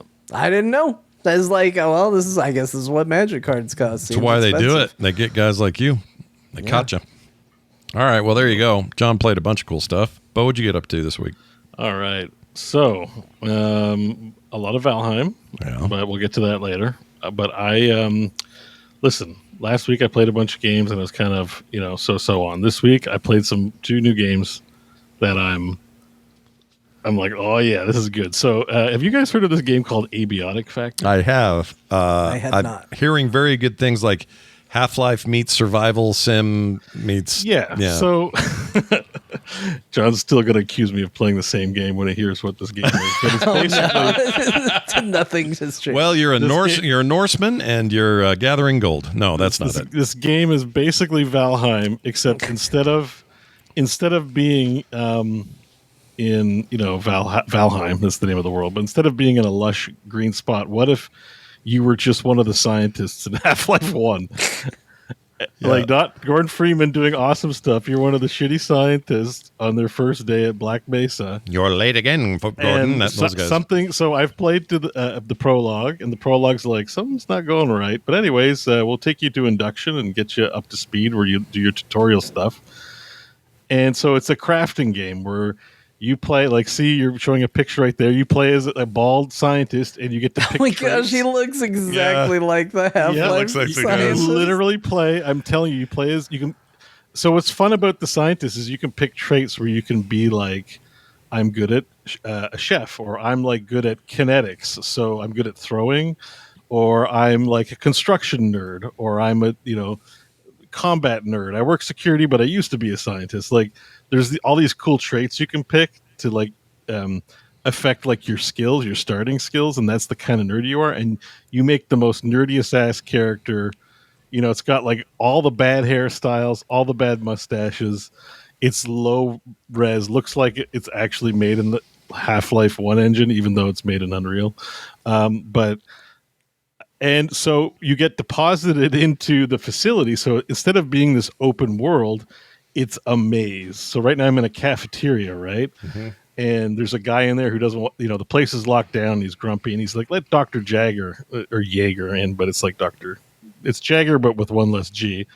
Okay. And so like, in order to get that door open, I've got to climb through vents, but you can break things and collect like tech scraps and cloth. And then when you pick things up, you're like, maybe I've got an idea. And so you have this screen where you try to invent things to craft, just like in Valheim. And you might figure out how to make like a shiv. You pick up a piece of steel and you're like, and then you like invent shiv, and then you can craft shivs. I picked up like a dinner tray, and I thought, I can maybe make armor out of this. So you can make padded armor out of the dinner tray. So it's like it's a unique spin on the crafting where you're like a scientist and / engineer, so you can come up with things you need to solve the problems in the level. And so far, it is fantastic. I've heard really good things about this game. It also has like eating, and it's also like grody. Like I was reading some stuff online about it, and apparently, like agriculture is a thing in this game, right? But it's hard to find soil, so you have to. It's like The Sims where you have to let your character go pee, but you can choose not to let them go pee and poo. And so these players are like, yeah, I just let the character shit themselves, so I can take the poo for soil for agriculture. And I'm like, that's the kind of stuff this game offers. Like The Martian. Like a survival. Yeah. It's a survival crafting Look game. at those reviews, man. It just came out 1.0 like the past week or two. I think there might be New Zealand or Australian developers, something like that. Definitely a lot of voice acting with that accent. Co-op, too. And yeah, there's voiced characters as you walk through. And so it's basically playing Half-Life where you're like crawling through vents trying to figure out the level. But instead of shooting your way through, like the little aliens I've encountered so far, I throw nets on them and then I stomp them. I'm not like I craft a net and I throw the net on them and then I stomp them. Best part about this game, multiplayer. So Co-op, in theory, right? also you and 3 friends or however many friends you can get on a server, just like Valheim, can play this stupid game together. And just judging by all the reviews, like it's this kind of the same as Valheim. People like post their 600 hours in Steam kind of thing, where they're just like, these games you can give yourself over to a lot of time just crafting and making your environment. It's a winner. It's the Half-Life vibe works. It's unique enough from the other ones where you're like, oh, I'm a scientist. That's cool. But, but also I'm in this labyrinthian hellscape and I have to find things like pipes and break them down and make things. And there's weird televisions and you check emails and you have like, not an iPad. You have a PDA Tablet. you have a PDA where you can keep notes and stuff like that. My favorite review is this one. Poop soup. Poop soup. Yep. From a guy named Appliance Pounder, which I also like. I haven't gotten to the pooping yet, but I did make a battery and use it to open a door. Fantastic. And Dr. Jagger was released, but an alien ate him. Let me ask. Oh no! Can I ask you this though? Let me ask you this: when you are crafting items, you talk about how kind of it's got some dynamic stuff going on where you're just sort of coming up with ideas as you go. Is the game smart enough to say, well, in Beau's case, he took a box of an old cigarette box and he smashed it with a can of Coke and then put a piece of plastic on top and that made a thing. And you may be the only person that ever made that thing. Do you know what I'm saying? No. Like when you see an item, it'll say pick this up to get new ideas. And then when you get a new idea, you go into your UI and it will have it's like a little mini game where you'll have 4 blank spots and 6 items you've picked up. And you've got to assemble them in the right order to come up with the crafting idea. Okay. So if you haven't discovered everything, maybe you can't come up with the idea yet and you have to put everything in the right box. It's mostly just a mini game for now, but that could expand to much more. I assume there's a reason this game is like overwhelmingly positive, and a lot of these games build on the basics in the early game, to where later you've got to, use greater and greater ingenuity, to, come up with solutions and stuff. Right.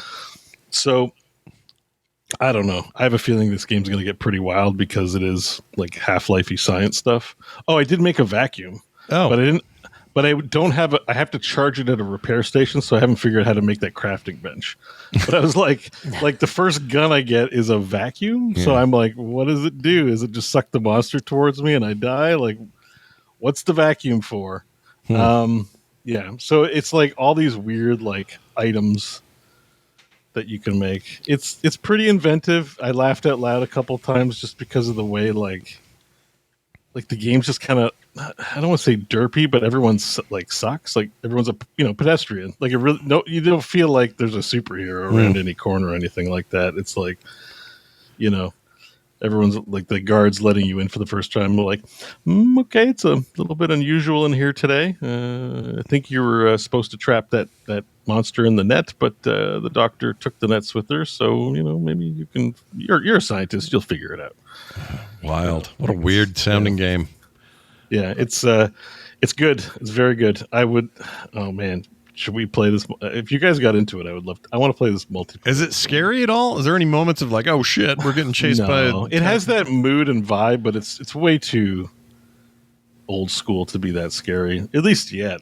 Yeah. So one of the things that I've seen from footage is because this is like a science station, you're not going to spend your whole time in the lab. I think you're going to break open portals to other dimensions.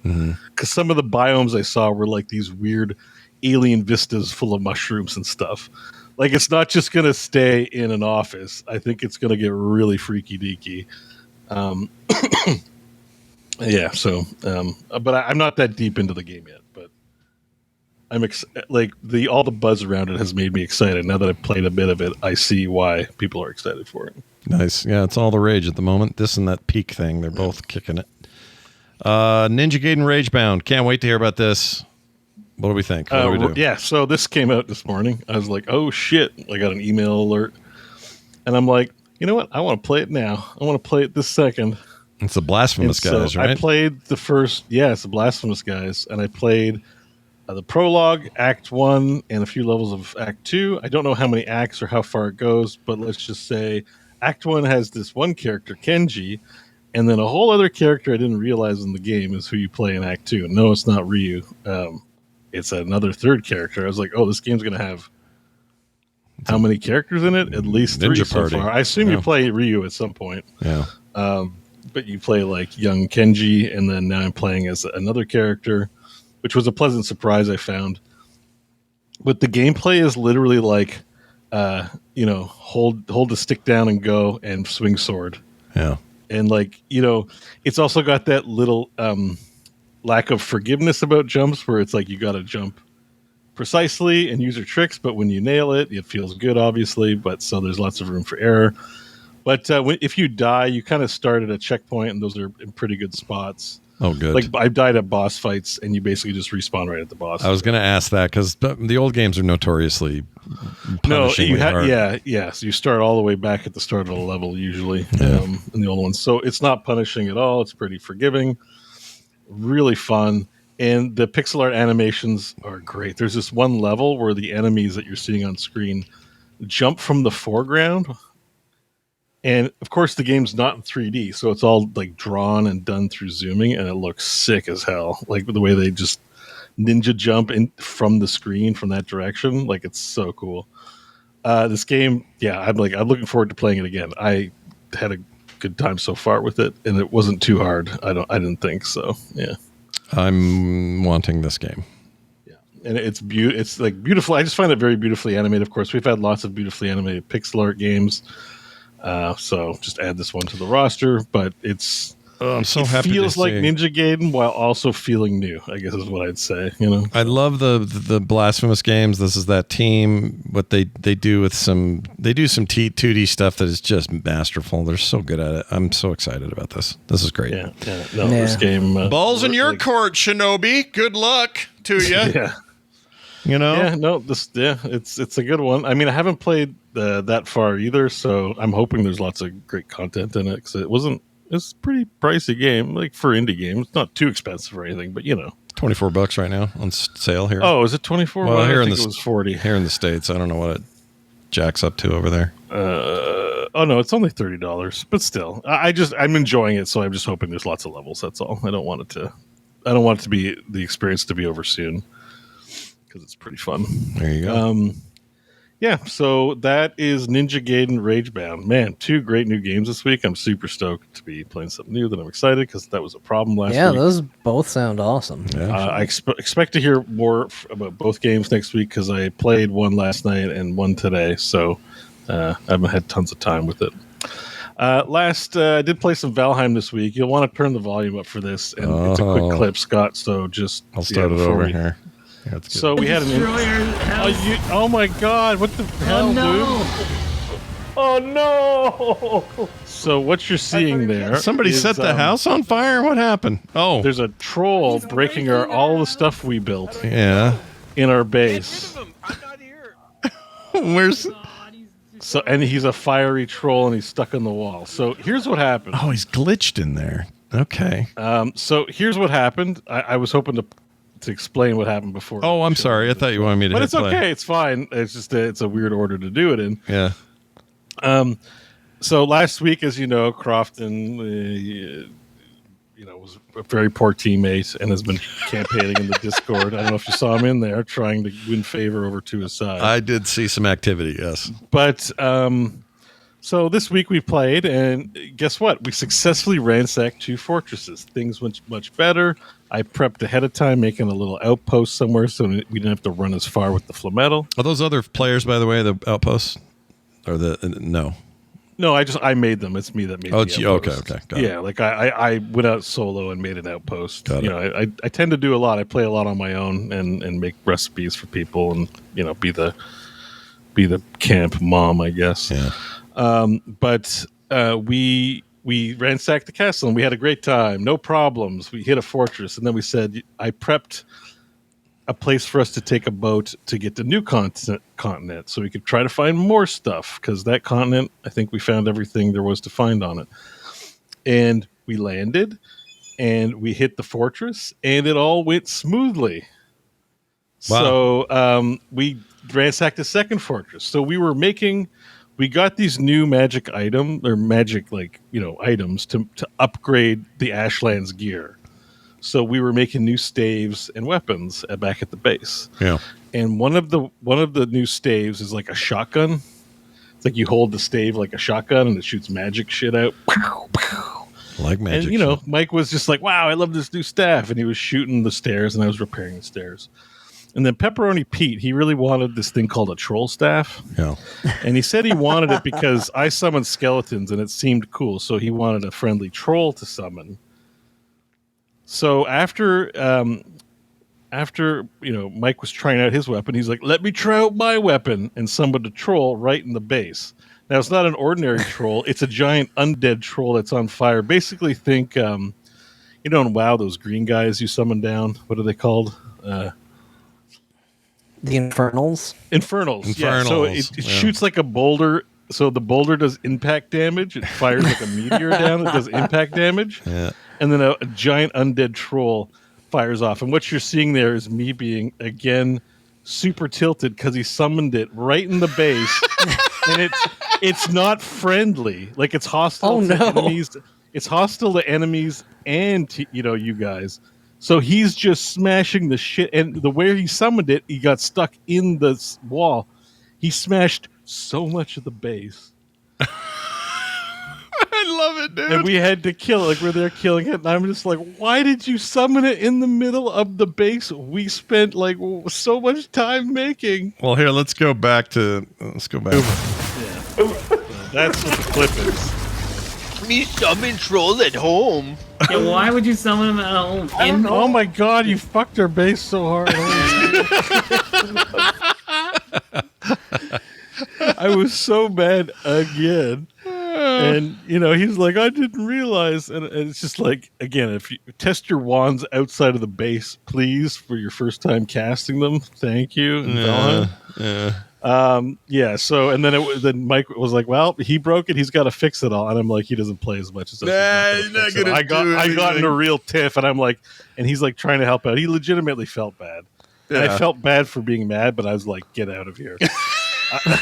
And like they all went to go play, and I just spent 30 minutes fixing the kids' mess. And I love it. Yeah, I love it. See, I'm not a parent, but I feel like You're having a real experience. I'm Valheim dad. Yeah. For a bunch of 40-year-olds that think it's funny. Yeah, Crofton is the house. he's a little boy with he's put gum on shit. It wasn't Crofton. It was No Dick. Oh, it was No Dick. Right. Right. Yeah. I keep wanting to blame Crofton for everything, but yes. Yeah, no, this was all No Dick this week. Crofton was a good boy this week. Good job, he killed Crofton. the enemies and behaved like a teammate and didn't get into any trouble. Good.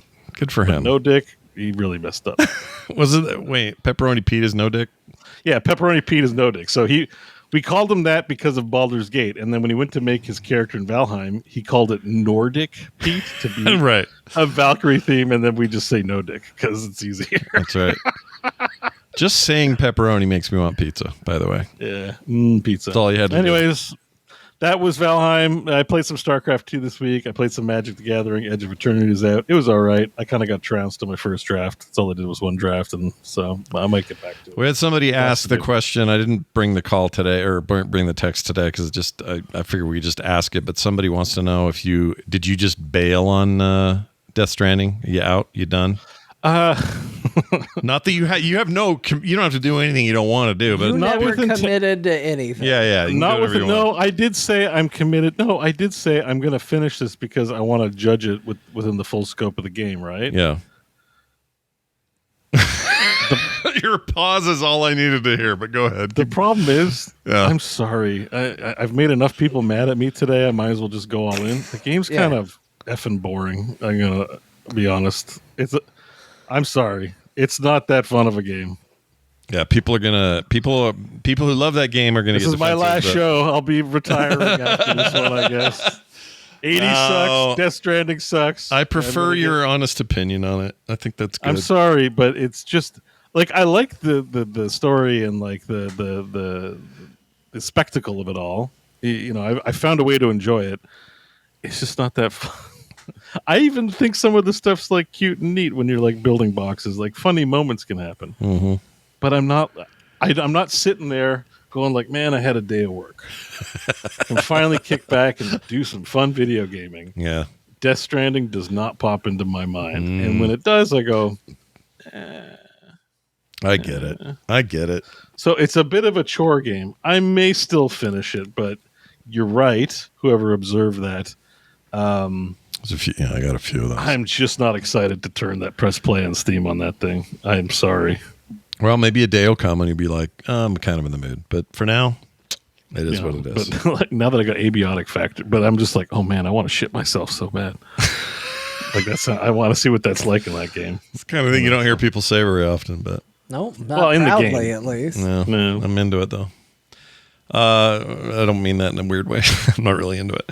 All right. Well done, everybody. Played a bunch of games. Let's do these. That's a good question. We got one message. This is for Beau. It is a text-to-speech thing that was sent to us via 10hams.com, and here's what it says. Dear Core, I did not enjoy the smearing of Beau from the caller during the last episode. Beau worked painstakingly as a water boy at Cirque du Soleil to purchase his audio setup. It is through his blood, sweat, and the tears of many a man and elephant that you, dear listener, is able to enjoy his crackling voice. I kindly ask of you two in the future to have a bit of consideration and respect. Love the show, The Trickster.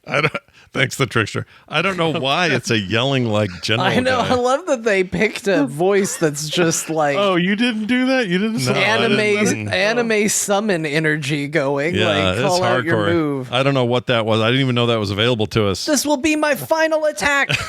You will not be able to avoid it. It sounded like some strange copy pasta, but instead of it being, it's definitely copy pasta. Well, it was about your so it's about your thing with your mic, microphone, but you sound right? great I today. appreciate the defense. It's just, I think it's the voice lending that aesthetic to it. Like, yeah, it adds. you know, it does add it. Add a little bit of beef. But so just if we take away the voice context for a moment and just try to take it I can't. It's all I'm thinking about. You fixed the cable though, and it's working great. Yeah, we're working great, but he was defending me, saying like I work hard to bring the great content. This guy might change his mind next week. He might be yelling at me too. Yeah. It's like my favorite band is Depeche Mode. You asshole. Well, he'll get mad because you called it Depeche. That's what'll happen Depeche there. Mode. Yeah. Actually, you're the French Yes, Canadian. Depeche toi là. Like Okay. I know. Yeah. All right, just No, making sure. Maybe I've been saying it wrong all this time. Does it really mean no. peach ice cream, or is that a urban legend? No, Depeche means like hurry up. Oh, really? Does it mean hurry up ice I cream? believe so. I thought it was the peach ice well, cream, like a la mode. Let's see The here. It's peach probably ice cream. Yeah. I'm probably just using in that context. It probably means something else. This is dispatch, like the news has come in. Oh, really? But I know that you can use it. You can tell someone to dépêche, meaning them to hurry up. Okay. But that could be Quebecois French too. You know way more than any of us on this point, I think. So, Dépêche-toi, maudite. oui. Yeah. Yeah. Yeah, the French word of the day is se dépêcher, reflexive verb meaning to hurry up. Oh, all right. So, but in the context of dépêche mode, it might have another meaning. So it might not mean hurry up mode, although. I mean, mode. What is mode in French? Oh, yeah. Because a la mode is with ice cream on the side, right? Yeah, fashion, it says. Warpforge in the chat says, "OMG, Scott! It means fast fashion, and it was the name of a French magazine."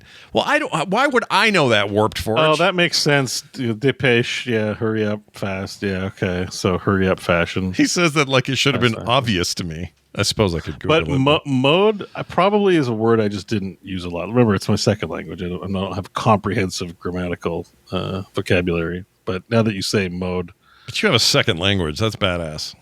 I don't have that. yeah, I'm trying to work on. I want to work on a third and fourth, but there's only so much time, and I don't have a good reason to. That's what blows me Barely away. have a first. So I have. you know. I do my Duolingo lessons on Korean. Oh, go and work on a third. Jeez, Oh, Louise. he heard the Korean or get eaten song and took it literally. He's Damn like, I wanna straight. get eaten. But I mean, it's been slow going. I really need to commit. Like, I probably should. I've thought about like I should go take some lessons somewhere or something like that. But it's just for fun thing. I have no like. That's the thing. When it's just for fun, you don't stick to it too hard, right? Yeah, you're not hardcore about it. I know saranghae means I love you. I know annyeonghaseyo means hello, and I think you say kopi. Kopi is coffee. Can you say? Do you know what Poji is? Kopi jaseyo. Do you know what Poji? Coffee, please. How about Poji? You know what Poji is? No? That's Is it pita? a vagina. Koji. Poji. And then how about this one? Poji. How about I didn't know that one. That's not on Duolingo. if I say Bongu Gochu, it means fart on a tiny penis. Is what that means. Bungu Gochi. Yeah, my brother taught me. My Korean brother, when he came to America, taught me all the. I mean, your Korean brother should teach me Korean. Can Yeah, you set that's all. that up? That's all I know though. It's like buracha. What is that? That's boobs. Yeah. And I know bungu. He used to just run around the house going bungu bungu, which just meant he had to fart. Bungu, bungu. It was a Well, pretty. you got some good lessons. I mean, you learned all the real good words, I think. Yeah, I learned everything I needed, really. But that's why it always pisses me off if somebody hears somebody's accent. It's just like, speak English when you're here. Speak. And I'm like, you know how much cooler they are than you? They may have an accent when they're speaking English. They know 2 damn languages. What's your excuse, you chode? So, like, the thing about Canada, like, imagine if United States and Mexico were one country. Yeah, Yeah. So Spanish would be an official language. it would be. That's Canada. We have French and English. They're both official languages. Yeah. Perfectly. Totally They're normal. both equally as valid. So if someone's speaking French, no one's like, speak English. Well, people can be rude about it up here too, but you know, Not like us. it's just not like you're not like shocked by it. Yeah. And you know there are French speakers. Many people are bilingual in this day and age, but Yeah. not everyone. Oh. Well, a lot of francophones are bilingual. That's true. Patrick, you know how many Patrick knows? 6 languages. He knows English, Yeah. French, his native French. He knows Japanese. He knows Finnish, one of the hardest in the world to learn. And then maybe it's 4. Can't remember the other one. Oh, English. So 5. Is that crazy? Okay. Yeah. No. Patrick Beja. It's crazy, what but a like freak. It's crazy, but like it's just a puzzle game. Yeah. It's just sounds and how do you use the sounds and then shapes to represent the sounds. It's like they're all kind of the same. Are you saying it's like Shapes with a Z3 and it's the next Yeah. level? Oh, Yeah. man. That's why Korean's Man, been now fun. Scott's gonna be back. I learned Duolingo. I played Duolingo this week. That's and right. I know 100 different languages. That's what makes Korean fun because like when I'm looking at the letters, I'm like, the Koreans like. Here's a game where what if the letters were all just a bunch of sticks that spilled on the floor? Yeah. And it's like, Yeah. because that's all it is a bunch of I'm like, what are these mysterious There's just lines? drawings But, and like, stuff. But, you know, I recognize a P, like the line and 2 lines down. And I know, you know, the J's and S's and Ch when it's one of the letters looks like a person, like a stick figure going like this, and that's Ch. So it's, you know, it's fun. I find it fun. Not everyone does. But I get it, though. find You fun. gamified it. I think that's the trick. Yeah. I like that. I think Duolingo gamifies it a little bit too. It helps for sure. I like that a lot. But yeah. Very nice. Well, there you go. Couple of quick notes. Today's show will end with a massive, this is the audio listeners, so you here in the video, you're not going to get this, but you got to go listen to the show on the feed, the RSS feed. It's going to have a gigantic backlog call collection of shows or of calls that either didn't fit or were too long or some other reason why they didn't get played. I always have these and I let them build up after a while. Well, I've let it happen for a while now and it's time. It's about 22 minutes of calls, but it's good stuff. God. It's good stuff. I didn't want them to just throw them away or have people call in for no reason. But none of them are the kind that we just have to answer on the show. But I think a lot of people out there may hear these and have some thoughts, want to reply. That's totally fine if you do. So I'm going to play all that after the credits roll here. So stick around for that if you are inclined. Yeah, you're going to want to check that out.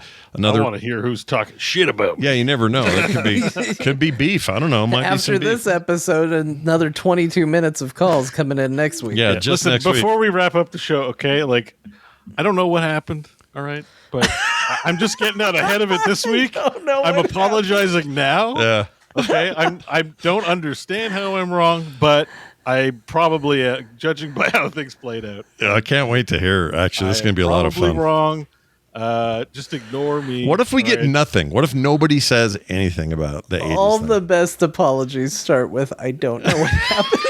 No, I know what happened, but I mean, like, I don't know how we got there is what I'm trying to say. All right. Here we are just having a good time playing about video games, and all of a sudden I get it. I have an understanding about the world that apparently is not reflective of things, and probably I'm going to turn out to be wrong, I assume. I love it. So, it's not that I even care about being right. It's just I don't even. I just want to undo. I want to. If I could undo actual time and conversation. This is how we know there's no such thing as time travel. We wouldn't even know what we were talking about. I really don't care enough about the subject. That's for the railing best part. I'm gonna get. That's the best part. Well, anyway, I just thought I was making a simple observation. Get your feedback in 10hams.com. I'll get it to you, or the website. Either way, send us your messages. We want to hear all about you and your thoughts about the 80s and Beau's hot take. What do you love about the 80s? Yeah, tell us all your about it. emails to Core. Oh my We'd love to hear it. In the meantime, don't forget, we are supported by you and your good graces over at patreon.com/Core Show. I would like to thank some long timers like Evan Meeker, William Ogilvie. Yeah, William Ogilvie. Sorry, I butchered that. And then Jamie Van Haren, which sounds like Timu Van Halen, but whatever, we'll take it. I don't care. I don't care who it is. Oh, poor guy. It sounded ruder than I meant it. But Evan, William, and Not Jamie. a patron anymore, Nope. but we appreciated you up to this point. That's right, just like the 80s. So I'm a Schwartz with the TZ, but there's Schwarzes with just the Z and no T. Yeah. And I always feel that way. I'm like, why didn't you get a T? And a reminder that Cheap version of the name. I wish we would do this down here, but in Europe and in Canada they say Z instead of Z, and I wish we would do that. I do like it. I hate that we don't, John. It doesn't make any sense. Why haven't we adopted that? I love it. I don't. Instead, we're like shapes with a Z. I should be saying shapes with a Z. Yeah. I'm going to start doing it. I'm making it happen. I'm brute forcing it. It's happening from here on out. Shapes 2 with a Z.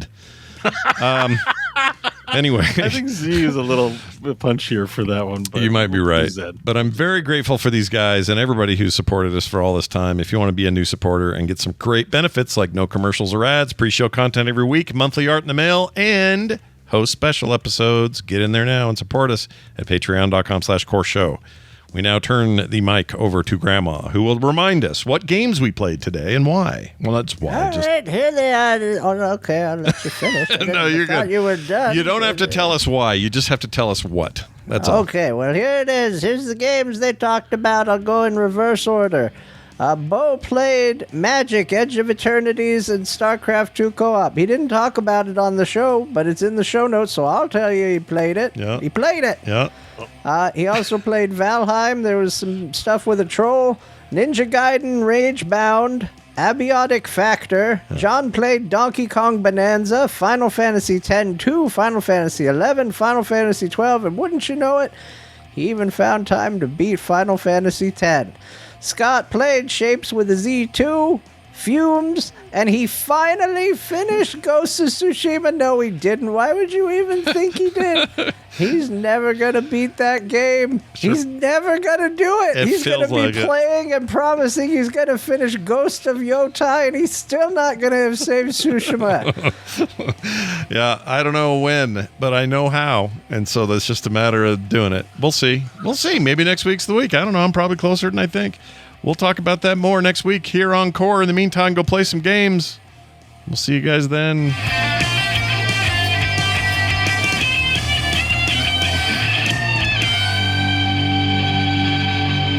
Frog in Pants.